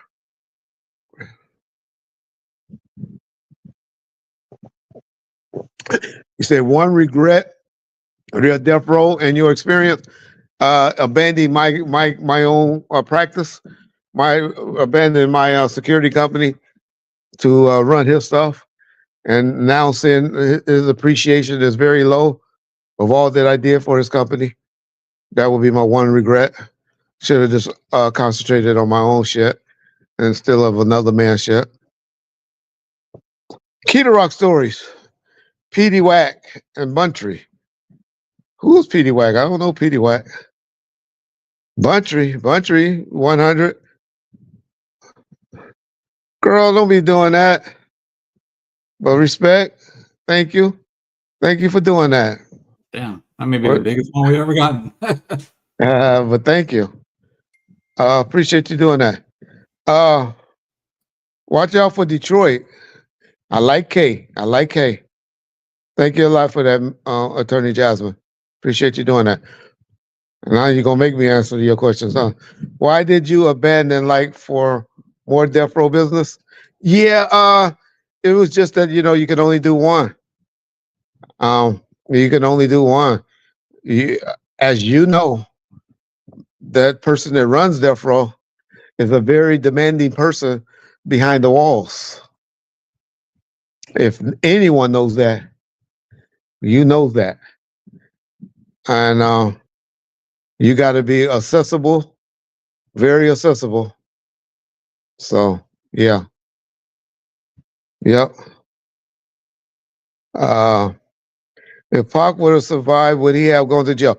See, a lot of people don't understand when I say about Pac, the whole Pac situation. Say, if Pac would have survived, would he have gone to jail? This is the first YouTube I ever attended. Came here to watch the trial. I'm obsessed with Monica. Okay. Yeah, that's a good. I've been saying that case. Do you think she killed her boyfriend? But it was a question I was about to ask. What was the question? Jasmine threw me off. Attorney Jasmine threw me off. Would Tupac have gone to jail had he survived? How can I say he's not grateful? Do you listen? You just said you don't like the interviews going over there on our channel. I will point out all the jabs one day that he be throwing at me. It's like 50-50. He's grateful. Okay. You better stop, Attorney Jasmine. You're going to get in trouble. But I think you were talking about, or you were going to go in, Reggie, about about the surviving. Okay. Yes. If Pac would have survived, would he have to go to jail? If Pac would have survived, would he have to go to jail? My whole point that I get criticized for is, as you know, attorneys always, they wanted a defense. And so when that incident happened with him assaulting the guy, at the club, I mean, when assaulting Orlando, if Pac wouldn't have died, I mean, if they wouldn't have got shot, then he would have been okay.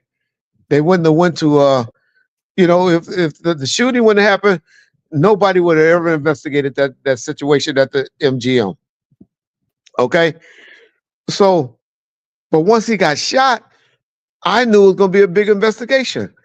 And so that's why I was trying to come up with a defense just in case he survived, to say that Pac was going over there. Everybody, the YouTubers clown me talking about, what Reggie talking about, he going to go make a citizen arrest. No, I'm just trying to give a defense to why he ran over there and put his hands on that man. And the lie was because he tried to take his chain. Y'all don't know when Tupac got out of the cab, there was the chain fell off of his neck. Everybody think the chain fell off his neck from the fight. They were already having problems with that chain. And so I just kind of made up a story that somebody tried to grab the chain from him when he got out of the cab to give David Kenner and them a defense. So my whole point is, once he got shot, if Tupac would have survived, he would have got a probation violation. He's going back to jail. If the fight wouldn't have happened, if the shooting wouldn't have happened, nobody would have ever heard about it. And he would have never went to jail. All right?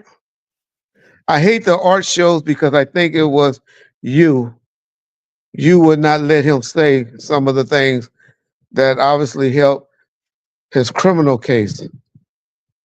But the stranger doesn't know him, doesn't care. Yeah. You wouldn't let him say things that don't help the criminal case. Yeah. Yeah, I know what you're saying. Yeah. But I think Suge is the type that he gets mad when you censor him too.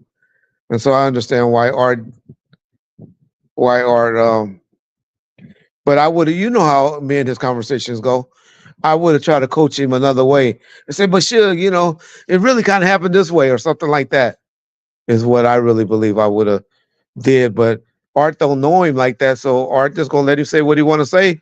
And shit, I don't know how much he been paying you, but it's obviously they both been happy with each other. And so Art trying to get his content, trying to get his money. So I can't be mad at him. But did the civil trial go on? I heard there was something about something going on with David Kenner trying to get off the case. Did the civil case go on? That was supposed to happen on April the 7th, or was it continued? I am the boss. I can't get in trouble. I know. You know, I know how the conversations go, so I hear you. But all right, girl. All right, that's all I'm gonna say. But tell us about the civil case. Did it get continued or what? I saw there was something where David was trying to get off the case. Yes, I know how the guys talk, and that you talk quite a bit, and that you talk well. I don't need to put that out there. He don't want that out there, so we won't talk. But you come on, tell us about the case with David Kenner. What happened on that? The civil case. Did the judge? Sometimes you gotta have compassion for reality, and I don't know that our girl. Oh, so it's continued until April the 21st. Okay. So is David Kenner gonna have to stay on the case, or is he getting a new attorney?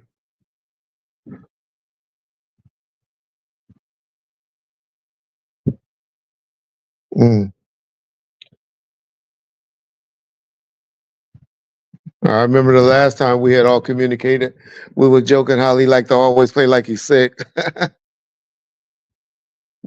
Kevin, you see how D-Dog, the brother-in-law, and the lawyer all talked to Reggie, but the conspiracy theories swear up and down. Reggie tried to kill. Yeah, I know. All right, okay, I got you. I got you. I got you.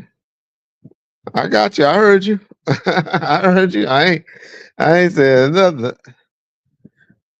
I ain't said nothing. Was California Love the biggest hit? Oh, that's a good question. As far as radio play, California Love got more radio plays than any other song of that era. 3,000. Keefe D will not be found guilty. Uh-oh. Y'all gotta remember, she's a defense attorney that's for the people. She is very for the people. John, show that picture. Go to my Facebook page, and there's a picture of her to show who she works with. Okay. To show you what type of attorney she is. This is a guy that she works with that a lot of y'all know. Yeah, they're losers. Reggie talked to Suge for sure. Where on your page would I find it, Reggie? Just go on my Facebook and just type in that name. Or go to her Facebook page. I don't think she blocked. Okay. Reggie in their prime. Who wins the boxing match? Mob James or Suge? Ooh. Suge strong. As I always tell y'all, Suge is strong. The guys try to put Suge like a buster and all of that because of him more being an athlete when we were growing up. But Suge was not a buster. I always tell you, Suge and his cousins Ronald and Donald, they were not to be messed with as a triplet.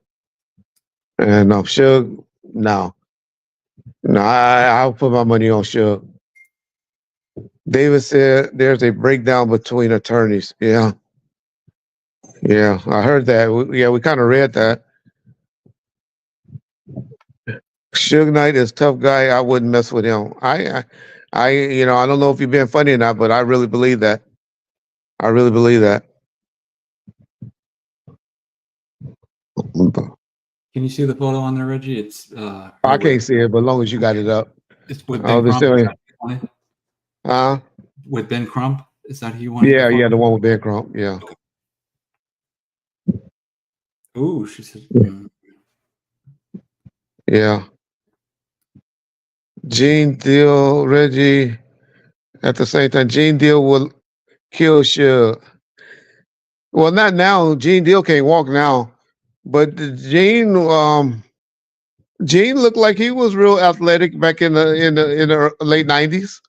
You know, so Gene looked like I wouldn't have ran up on him. I wouldn't have ran up on him. That's funny that David has been acting sick for 30 years. Yeah.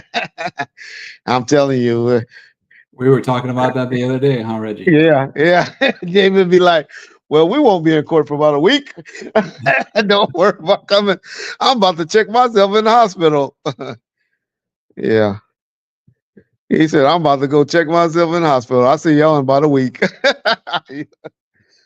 Yeah. Yep.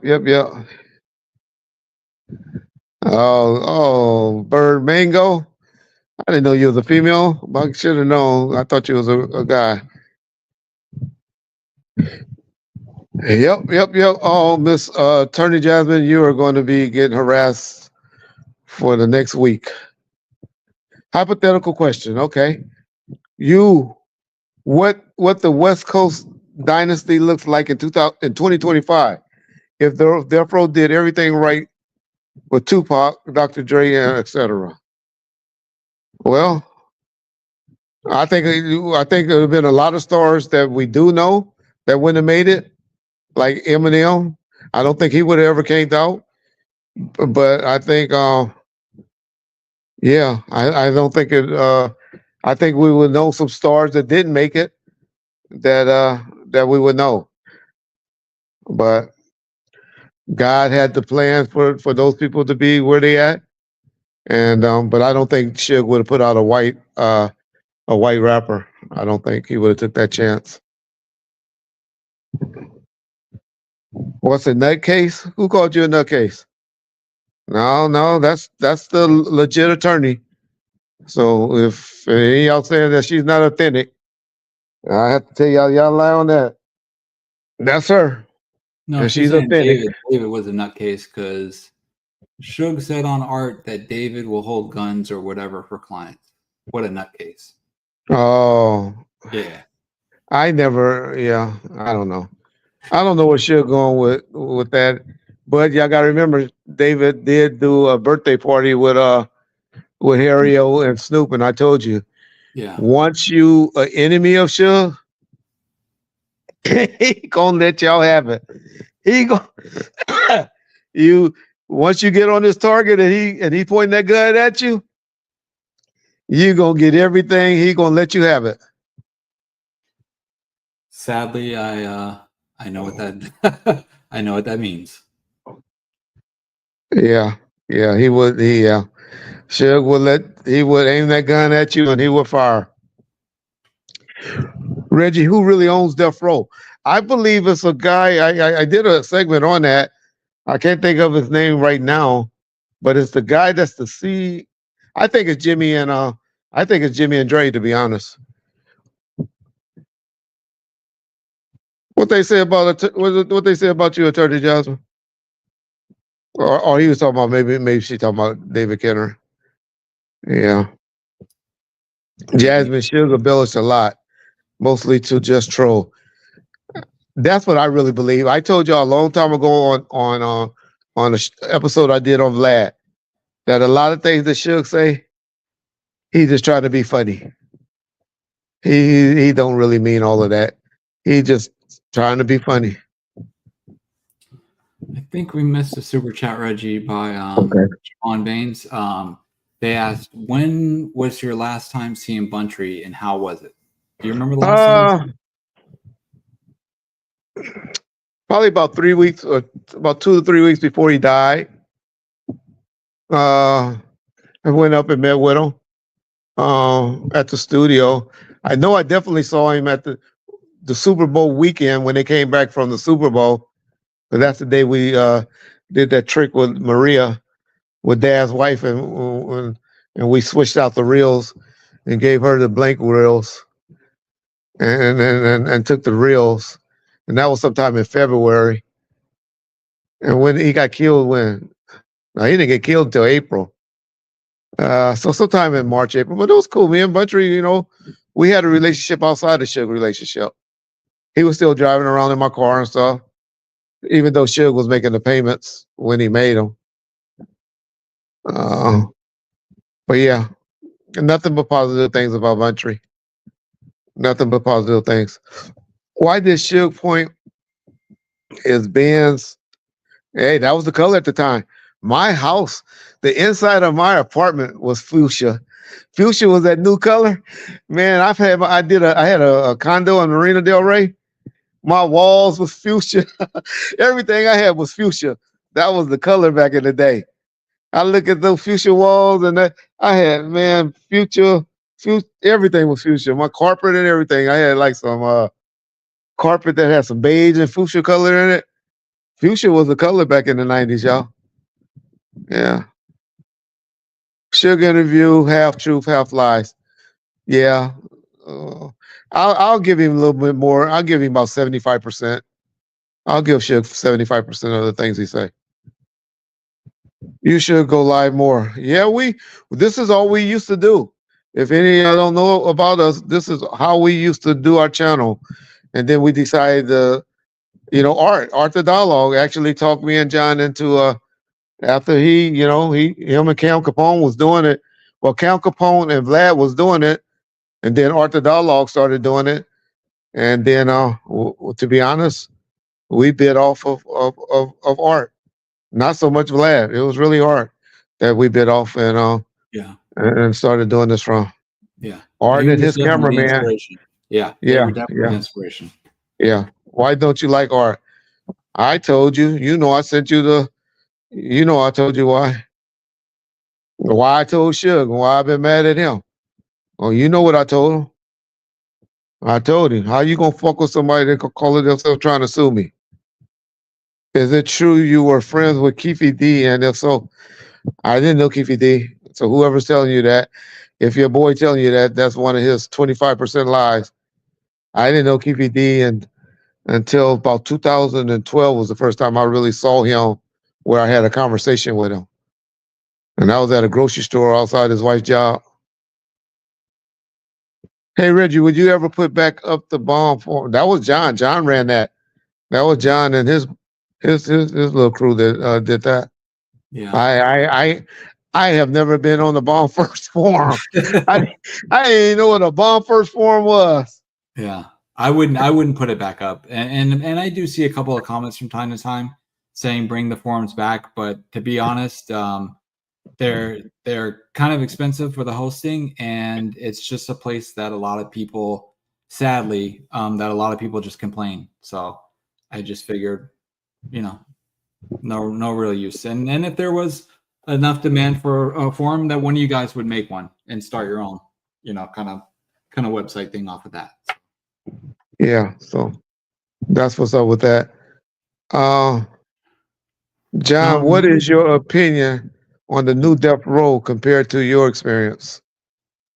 Well, my experience with the original Death Row was later, so it was after it was after Tupac died, so it was after the biggest time. But I have to agree with Reggie and Suge that this new current Death Row, while it's more advertiser and family friendly, is from a marketing standpoint with the merchandise, the music isn't a priority, and you can tell that's the case. And the albums, the music's just not working. It's not working. If you take a Dre album and a Snoop album and put them together and put it out with Jimmy Iovine apparently leading it, and it flops, I don't know where you go from there. So I don't think there's much of a comparison. Well, if there's an attorney name, what's that artist name that's pretty good? October London. October London. Check and see if you like October London. They also did a TV show called with Tyrese. Oh, the movie. Name 1992. That's pretty good. So those are two things. If I want to say anything positive about Death Row, the current Death Row that I could say, but I look at it more of selling merchandise. Yeah. As a merchandise. And he brought death row to the younger generation by doing the like the collabs with the Happy Dad drinks and kind of all that stuff. He's got, you know, the younger generation of influencers wearing the hoodies and stuff. So I guess that's good, but I'm just trying to be I don't want to take everything from Snoop. He's doing that well. He's doing the marketing well, but music wise, I don't think anybody will be able to touch what Suge did with the music. John, she wants you to say a positive story or a positive thing about Suge. I don't have many Suge stories. My Jasmine, my interactions with Suge were at the very end when he was around P. Pablo and a lot of the staff was gone. My main contact at Death Row was always a guy named Cedric. So I would always talk to Roy and Cedric and Rockwell. And this was when Suge was locked up. When Suge came home, I didn't really talk to him because I was so low and they were so high. I didn't even, to be fair, you remember this, Reggie, I didn't even talk to you much when I worked there because you were everybody. And that's why people always say stuff about Reggie didn't run the label. I mean, anything I asked to do with anybody, they all would tell me over and over, we gotta get Reggie's okay with it. But when Suge, when it was at the very end, Suge would call me from time to time and say, oh, we're gonna put this on the website or we're gonna put that on the website. I'll send it to you tomorrow. We never did it, but it was always pretty interesting things that probably would have gone viral, which and Suge didn't really understand the value of websites and YouTube wasn't even invented yet. I don't even think the nigga ever had a MySpace page, so he didn't understand the value of stuff like that. Yeah, you are the one that created his Twitter account, his Facebook account, and that was like in what 2012, 2014. Yeah, because in 2005 was the last time I talked to him doing the work for Death Row, and that was with the phone call with Butch, and that phone call didn't end well. But oddly enough, I think it was through Risky that Suge got my number probably about 5 or 6 years later, and he called me like nothing had ever happened and just said, you know, I want to get a Facebook and I want to get a Twitter and I want to get it verified. Can you help me? And so I did that for him, and that was really it. Yeah. So. Well, shout out Attorney Jasmine. Keep up the good work. Keep supporting my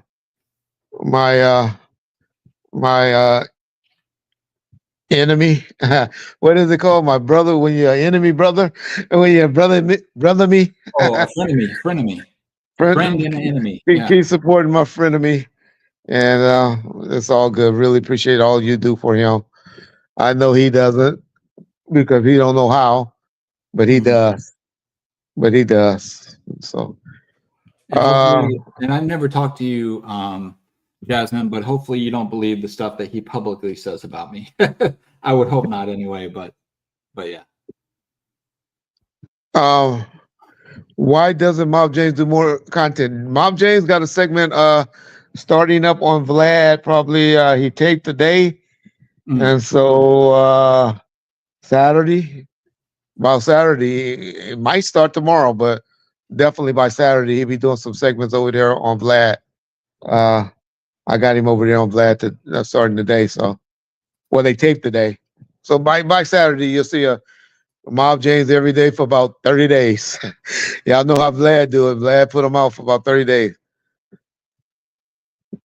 He's grateful, but doesn't know how to express it. Correct. Yeah. What was Badass like in person? Reggie, where are Suge cousins now? Ronald and Donald, they last I heard they were arguing with each other, but they still around. One's out of town, one's in Texas, and one's out here in Riverside. But they good dudes. They still around. They both living well and doing well.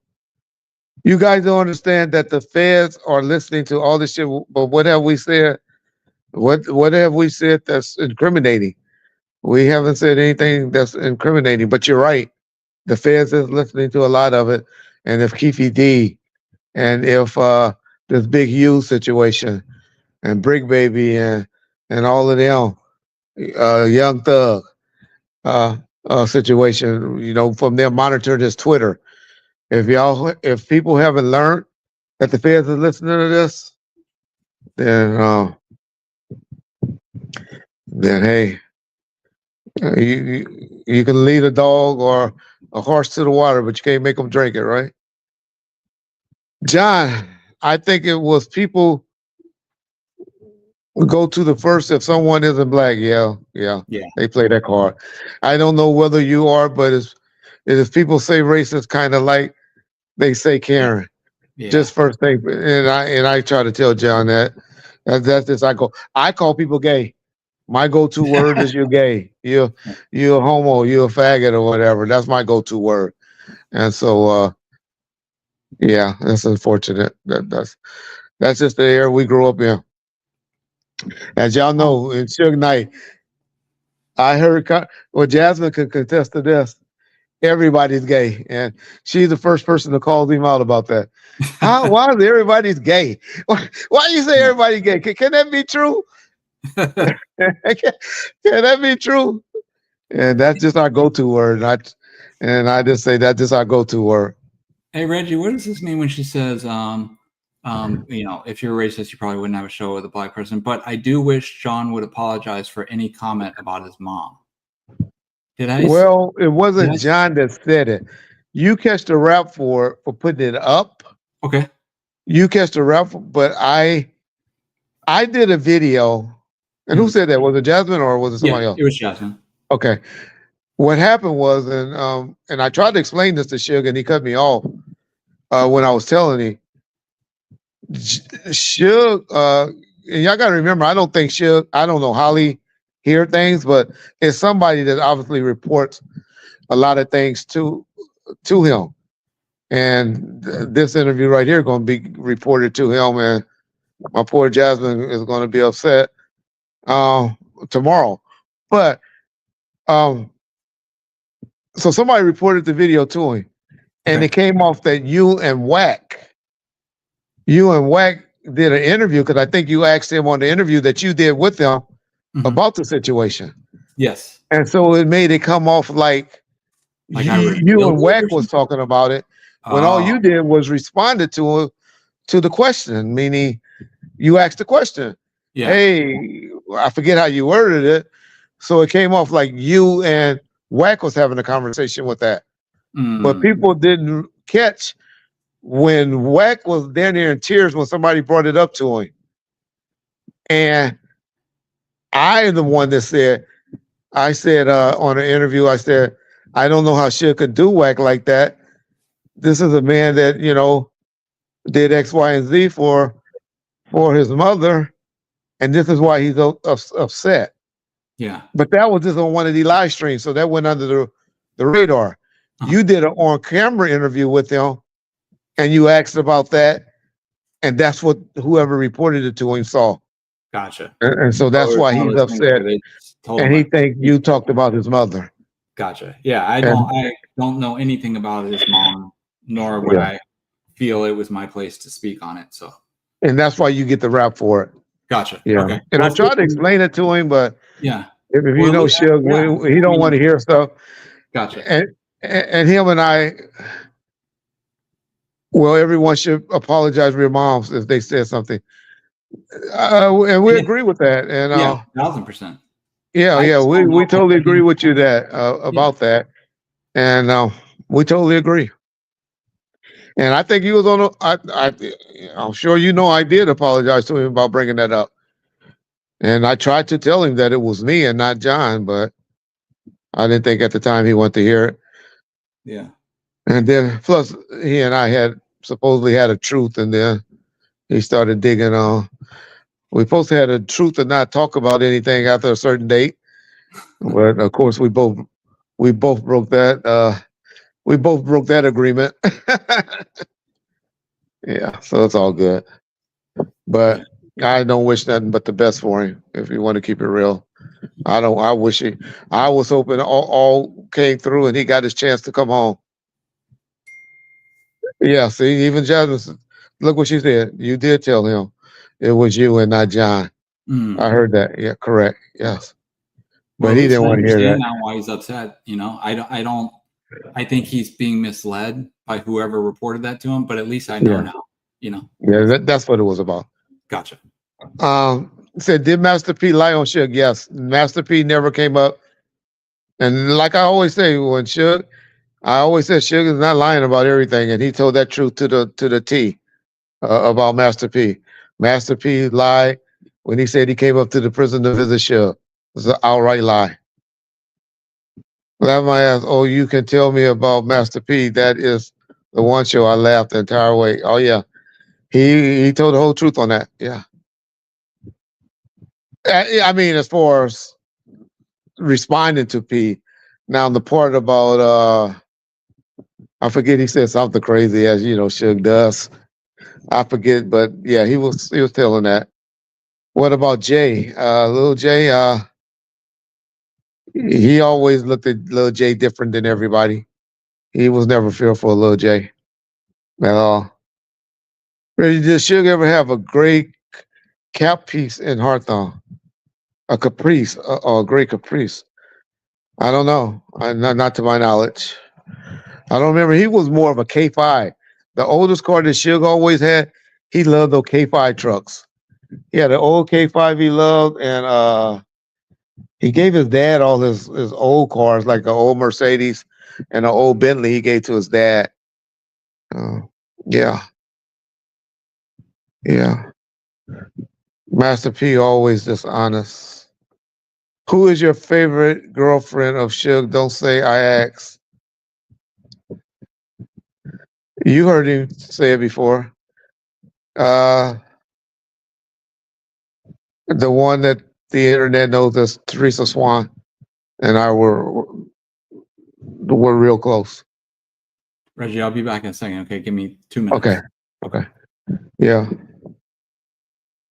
That's the only one I still talk to every now and then currently. Besides that one, none. Just because she was the more realist, that's just the one I got close with. She was like a godmother to my to my daughter, and she was just real generous. Kind of have a lot of your qualities that you have. That's cool. That didn't suck up everything that he says. We'll call him on his BS. Wasn't scared to tell him that ain't true, or just believe everything he said that come out of his mouth. That's the only reason. Yeah. What do you think? But you've been around others longer. Yeah. I knew Sharita since I was 14. Matter of fact, my sister is the one that introduced them to each other. Do you like Das? I think Das is funny. Das is funny, but I have no relationship with Das. But at one time, me and Das were real cool. We used to live in the same apartment buildings or condos in the Marina City, and he used to come over every morning, knocking on my doors, blowing me out, trying to make my house smell like weed and all of that stuff. We had this spot in the Marina City Club next to the Ritz Carlton, and we both were staying there, and so we did a lot there. Yeah, you didn't like Dad's video. Yeah, Dad is a little angry right now, but you got to remember, Dad was hurt. Suge took his baby mama, his wife. He turns his wife. Forget a girlfriend, forget a baby mama. He took his wife. Will Suge get out of prison? Shit, you will know that question better than anybody. I hope so. I really do. I don't want to see Suge in jail. I'm not like everybody else, fearful of Suge. You done heard conversation. You know how me and Suge talk. You know I am not fearful of Suge at all. I respect Suge, appreciate Suge. I'm not like everybody else. People that don't want him out of prison is because they scared of him. Reggie, what's your favorite city to hit during the death row days? It was Vegas. New York was nice though when it wasn't raining. In the summertime, New York was nice. But New York is a crazy city. New York is dirty and ugly looking on the outside, but then you go inside those buildings, beautiful. My favorite cities now is Newport Beach. Newport Beach. Reggie, are you in hiding? Yeah. Yeah, I'm in hiding. Worst thing. Yeah, I don't see all the people that have been over my house doing interviews with me. How am I in hiding?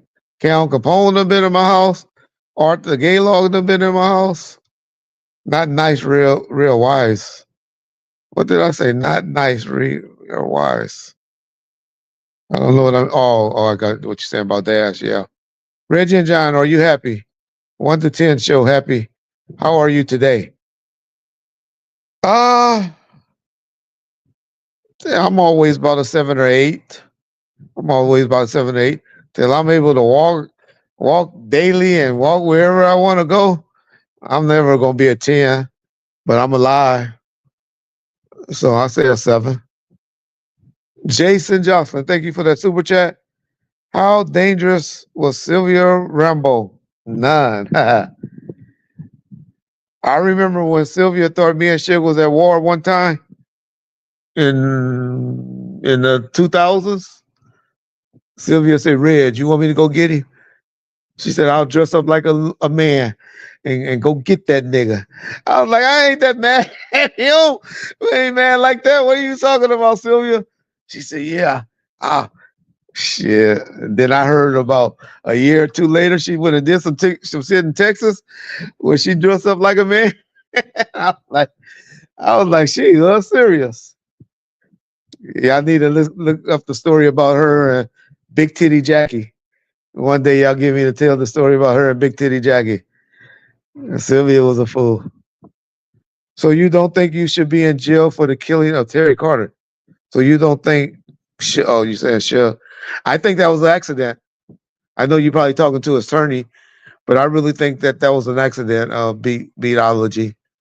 I think he should be prosecuted no more than what you would be prosecuted for an accident, and then you did a hit and run. That's the only thing I think Suge is liable for, is for leaving the scene. But I think he has a decent excuse for leaving the scene because even though Suge, it's hard for Suge to exhibit that he was in fear for his life, but we all know that's what it was. But he would never say that publicly. But if I was around him and I was still around him, he sure would have been showing up at the police station acting like he was in fear of his life.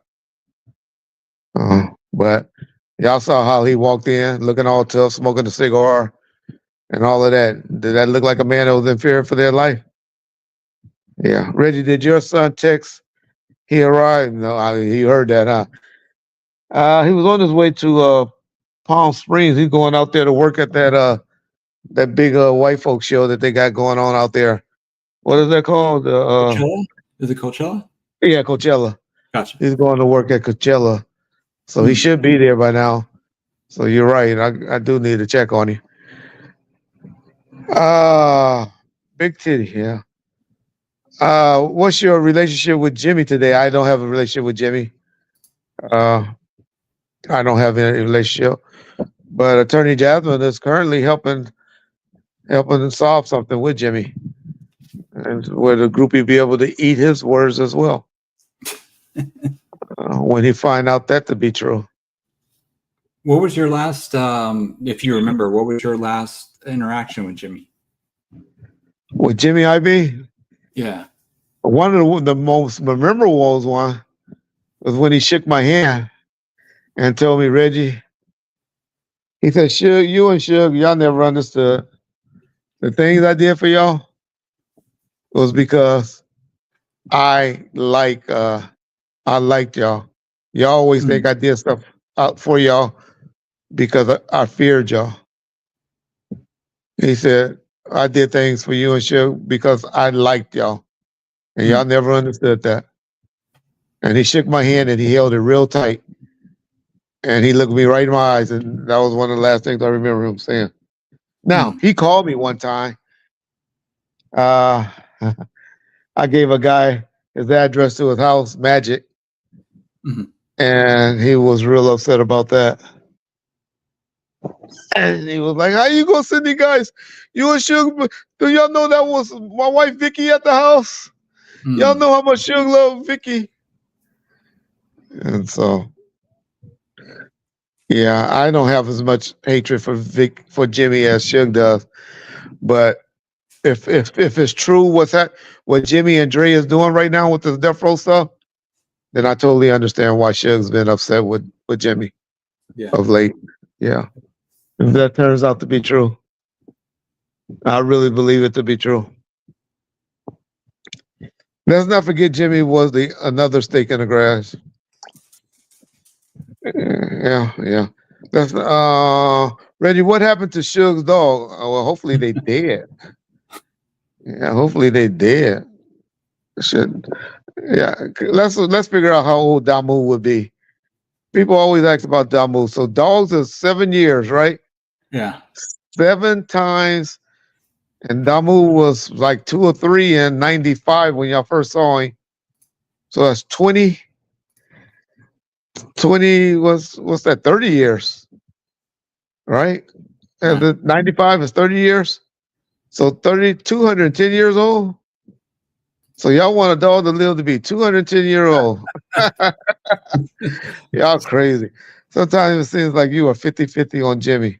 Like you don't want to say anything bad about him.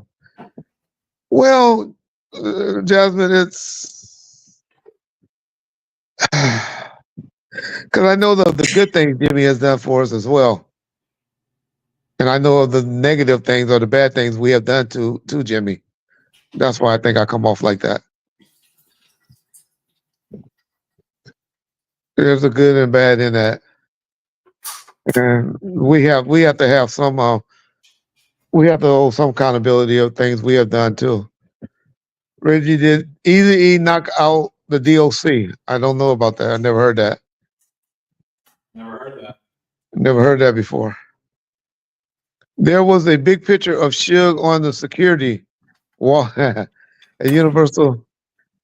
Yeah, I was in that office on several times and I never saw that picture. But I won't say that it wasn't. But I never saw that picture before.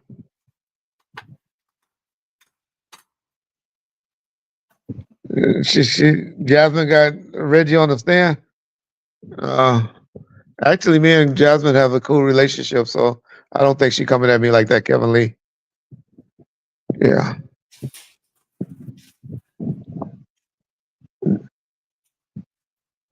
Reggie, did you meet Haitian Jack? No, not to my knowledge.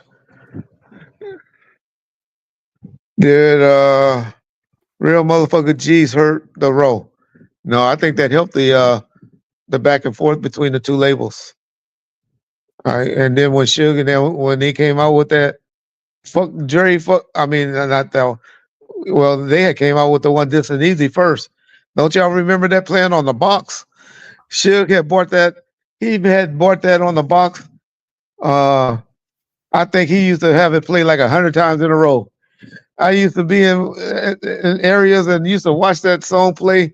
Like, damn, who was ordering that song that much? And then once I learned the game, I realized it was the record companies that ordered that on the box. And it just used to play back and back and back. But y'all don't remember that the box, huh? I remember it, yeah. You remember the box? Yeah, it would have like 4 videos and you would call in and pay and yeah, you have to pay and then they'll play it. And then they play the one that got the most votes. Yeah. He spent so much money on the box. Do you believe the rumor that Eazy wife married him? Oh, that's factual. That's factual. I can't say the unconscious part, but who knows? But it definitely happened at the hospital. But I don't know if Ron Sweeney would have want that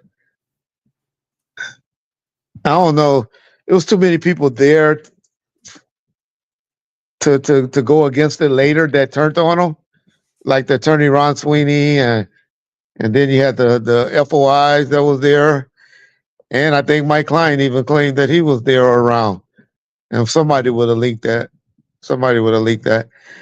I think he was definitely in his bed, but I don't believe he was on the ventilator yet. Well, Gangsta Drake's going to get his new own album. No, we had never signed him. We just put him on a compilation. But we were trying to see who was going to blow up. The only person I had faith in, I'll be honest, I was even hating on my boy Dorillas back then. The only person that I had faith in was who, y'all? Crooked Eye. Crooked Eye was the only person I had faith in. Tell us about August the 6th, 2001, when Suge left the Sheridan and went to the Dairy Queen. Yeah. Yeah, that was funny. That's my audio. I'm going to start striking that footage. Yeah. That's my footage. I was the one in the car with him, giving him all the jewelry and stuff in the limo. And then we went to the Dairy Queen and got him a burger and fries. He went to the motel, kicked it at the motel for a minute. And then we went to, then we left and flew out and went home. Yeah. That was a good day. I was glad when Suge came home. Yeah. Put on the t-shirt. We were going to start promoting this company called, what was that? Thugwear? Yeah, Thugwear. Yep. Yeah, Thugwear. We never followed in. We never followed up on shit. No. We never followed up. We Before had so he many got released ideas that and never day- followed up. Huh? But sorry, I didn't mean to cut you off. But before he got released that day, how far in advance did you know that he was coming home that day? Oh, that day? Oh, no, we knew. He had a date in the feds. Okay. Okay. He was in on a 6-month violation. He didn't do 6 months, though. I think he got out. Let's see. I remember when he went to Sacramento, because he was in Sacramento County Jail from going from Ione. They transported him to Sacramento Uh-huh. because he didn't go straight from Ione. He went to Sacramento jail for about a month, it seemed like. And then he went to Sheridan, Oregon. Seemed like it was only about 4 months, 4 to 5 months, but he had a 6-month violation for a gun case, is what he had to go there for. Gotcha. Do you think having strong parents kept you out of gangs? I think that helped a lot. That and me always I wanted to be an attorney, to be honest. You couldn't have told me 45 years ago. Let's see, I'm 57. So when I was 13, so what's that? Yeah, about 44 years ago, that I wouldn't have been an attorney versus a police officer. I would have told you crazy.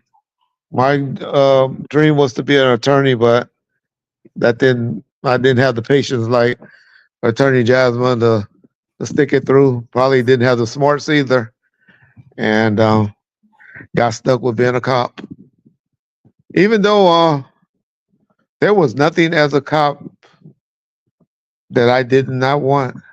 Y'all talking to a guy that when he was a cop had 4 to 5 houses, so on written out to Section 8. Anybody that know when I was around, I was driving a red SC 400 Lexus coupe. Had my wife. Y'all saw the picture the other day. Well, she was my girlfriend at the time, driving around in a Lexus L470, and my other one in a Navigator.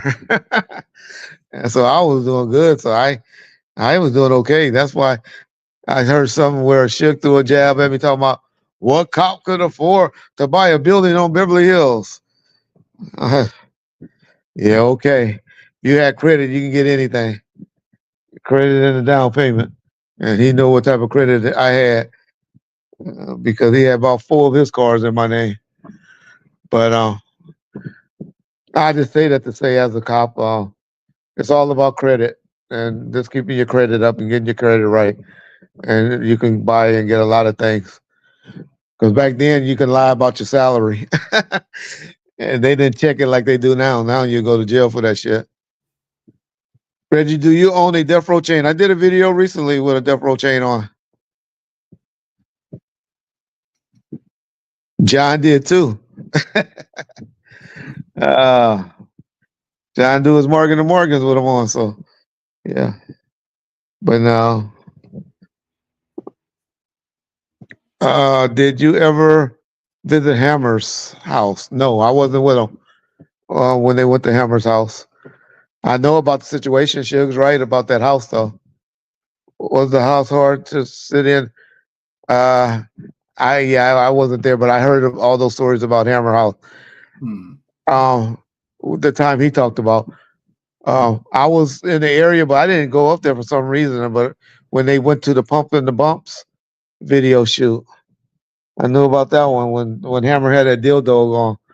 Y'all go look at that video. Y'all see. John, see if you can pull that up right quick just for a laugh. Y'all tell me Hammer didn't have he didn't have something in his pants on this particular video. Did y'all like the story Suge told about Hammer and Dion? What y'all think about that? Suge, a cold piece of work. I tell you, when you get in his row, he gonna get you. He gonna get you. He did that to old Dion, and he really liked Deion Sanders, but I guess he's disappointed in Dion. Dion did try to get a restraining order against him about 5 or 6 years ago. Well, probably a little longer than that. Suge been locked down for a while. But yeah, it was when they was at the pool scene. Yeah. Dion should have just paid the man back. Yeah. Dion in position. He should. A lot of people do owe Suge money. A lot of people owe Suge money, but they feel that they had did a service for him at the time. And so how do you weigh that to, hey, I looked out for you when I was up. That's how I look at it. Hey, I looked out for you when I was up. Now that you're doing okay, you should look out against me or look out for me. Suge was pressing him when he was pressing him for his money way back about it probably was like when Suge was so free, so that would have been like 2013, 2012. He tried to get a restraining. I don't know if the judge gave it to him, but I know he contacted law enforcement. And yeah, I know that for a fact. Reggie, you put money on Suge books. I did once when he first got in there. I put $250 on his books. Whether it got to him or not, because I gave it to his assistant Rick. But Suge don't seem to need no money. I don't know his situation, but I'm sure the people that needs to be taken care of are doing okay and look out for Suge. So I don't know. But he has never asked.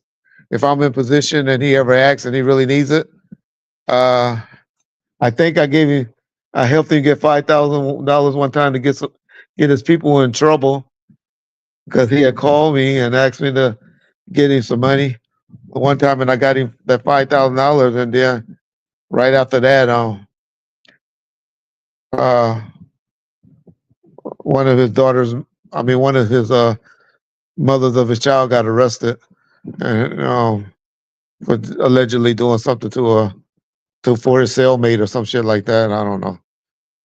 If anybody that knows the history, y'all know what I'm talking about. But yeah, did you ever get to that part where I was talking about on the video at the pool, John? No. No, I pulled it up and skimmed through it. It must be a separate version because the one that it's on YouTube doesn't have. Yeah, it ain't no big. It was when they was at pool. It was a small pool they're thing. like used like an like a Speedo or something. Speedo, yeah. Let me search that and see if that comes up. Also, are there those masters now in storage facilities that went on for auction? He said that they sold them back to him. Did you hear what Suge said on one of ours channel that somebody sold them back to him for a few $100? He said that. I don't know how true it is. They sold it back to Hammer? He said that they reached out to him. No. Suge said that they reached out to him, man, and sold him the reels for a few $100. Huh. Yeah. Does Suge have any Snow Bunny groupies? I never really seen Suge with a white female. I never really seen him. I seen him. We got him hanging out here with Tupac one time with their shirts off, being Hollywood. I told y'all about that. And inside him and Tupac used to hang out at this hotel in Beverly Hills called the Peninsula. It's a real upscale hotel. And one day they were in the bar area, and they probably was drinking because they had a room at the hotel. And and boy, they had their shirts off, and they were in there like they were singing and stuff, and had a bunch of white women around them. But that's the only time I ever noticed him around any white females, to be honest. But I told you I don't talk about Suge and his relationships with women. Is Julio G still on the radio? Not to my knowledge. We did an interview with Julio G. Did we do the interview, or what did we do? Or he just gave us permission to use? We did a brief interview with him where he did like the little intro, and then we played the interview he did with Diddy or Biggie or something like that. But I saw on Instagram that he you know how he told us, "Oh, I'm going to launch a podcast." I think he did actually end up doing it. It might be on YouTube. Okay. I did see he started some sort of like interview channel or podcast or kind of thing. So yeah, when me and John start back doing interviews with people, we'll reach out to him because he promised me he'd do one whenever we're ready. But he do something with the on one of those car shows or something like that. One of those Grand Theft Autos or some shit like that. Oh, okay. Reggie or OFTB still alive? Yes, two members are. Art just did one. He just did an interview with Lowe about 6 or 8 months ago from OFTB. Flipside is dead. He got shot and killed. But and then Bus Stop doing good for himself. I heard he working something in the medical field. Yeah. Yeah. I was on my way to meet up with Flip when he got shot. I think he was really standing outside waiting for me to pull up when he got shot. But I was about 30 or 40 minutes late when I was making my rounds. I was making my rounds about an hour late to him, and when I pulled up, it was police cars.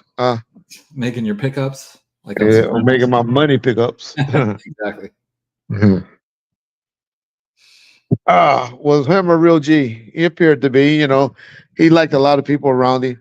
That was him, Ronnie Paulo. He liked a lot of people around him. Yeah, he rolled deep. Why does Suge give Hammer a pass for stealing? Like I said, there's a lot of things that what Suge thinks and believe people owe him money, but he knows the truth. Hammer did only thing Hammer did, because Hammer had access to his tracks, his music, because he wasn't at Can-Am. He was just like gave a budget. How most artists how most record labels do, they just give you a budget and tell you go make an album and bring it back. And that's how Hammer was done, and he just had access. But Sugar got mad when he was in jail. But Hammer came and visited Sugar about at least 10 times in prison at Ione, at least at Mill Creek. I'm sorry. Well, it was in the city of Ione, but Mill Creek. He visited him at least 10 times. Hey, did y'all know that Mule Creek prison is where those two women got killed on the conjugal visits? Did y'all know that was where Suge was? That was the prison where Suge was at. Where the two ladies they've been talking about been in the news. They got killed by guys on some conjugal visits. It was something else about. I know we got to cut it off. We're going to cut it short for real. But I wanted to talk about the Timothy McGee. So we're going to do a live again before Saturday or something. Remind me, we'll do a subject talking about the Timothy McGee guy getting his case overturned. And that's the guy that shot Corrupt and not Corrupt, but when Corrupt and Elm with his bodyguard, Big Hugh young brother, and the realist got shot. How that guy that was allegedly responsible for shooting down, who got picked up, and his case recently got where they got given him a new trial. I forget the name, something Village, Atwater Village or something like that. He was some too, but apparently he was real crazy, and he's getting a new trial date and they're giving him a shot. Hmm. Yo, Reggie, was SKG really around Death Row for a minute? Not during the time when Suge was around. She probably saw Suge once or twice when Suge came, when Suge came home. But prior to coming home, she was around for about a year or two prior to Suge coming home. Yep. I don't have a problem with Alicia. SKG, I don't have a problem with Alicia. I took offense, capped at her a couple of times because of a couple of things she put in her book. But other than that, I don't have a problem with her. I got a lot of respect for her. Yeah, correct, S.A. Sinister. I got a lot of respect for her when Jewel died and passed away. She was one of the first ones when we did that GoFund page for Jewel. Her and Art the Dialogue, Art, they donated. She donated like $500, and Art donated a little more than that. And those are the two that I was really respectful for how they looked out for Jewel family. When they were trying to raise money on GoFund. But it was nice when I saw SKG had donated $500, and after I seen her do that, I was like, okay, this chick ain't that bad. Yeah. All right, y'all. Seriously, my throat done started to hurt. And the person that asked me, did my son make it? He just texted me. So thanks for asking and tell me he's at the campsite out there in Coachella. So any of y'all go out to Coachella, y'all see a guy named Reggie Wright, say what's up. And but I know most of you Coachella's not on this Bomb First website. So it's all good. But appreciate y'all. Attorney Jasmine, I'm sure you logged off. Appreciate you. Appreciate all Almighty Trail Course, LGBTQ, all the people that gave us some super chats. For those of y'all that signed in late, we got an interview with Compton Ricc Roc and Poetic Flacko, where they talked and gave some insights, and appreciate them for coming on. And yeah, peace out, Bomb First family, and we'll be here. Don't listen to the rumors. Don't believe the hype. Trust me, don't believe them. That's all I'm gonna say for now. We'll be addressing it later when we do some interviews. But we probably do another live interview. We're probably not gonna start back taping again until about Monday, and so y'all won't get some fresh interviews until Monday. But between that time, we're gonna try to do the live interviews or the live streams. So save up y'all super chat money, and then come back and bless y'all boys with some super chat. Keep us motivated to do the live streams.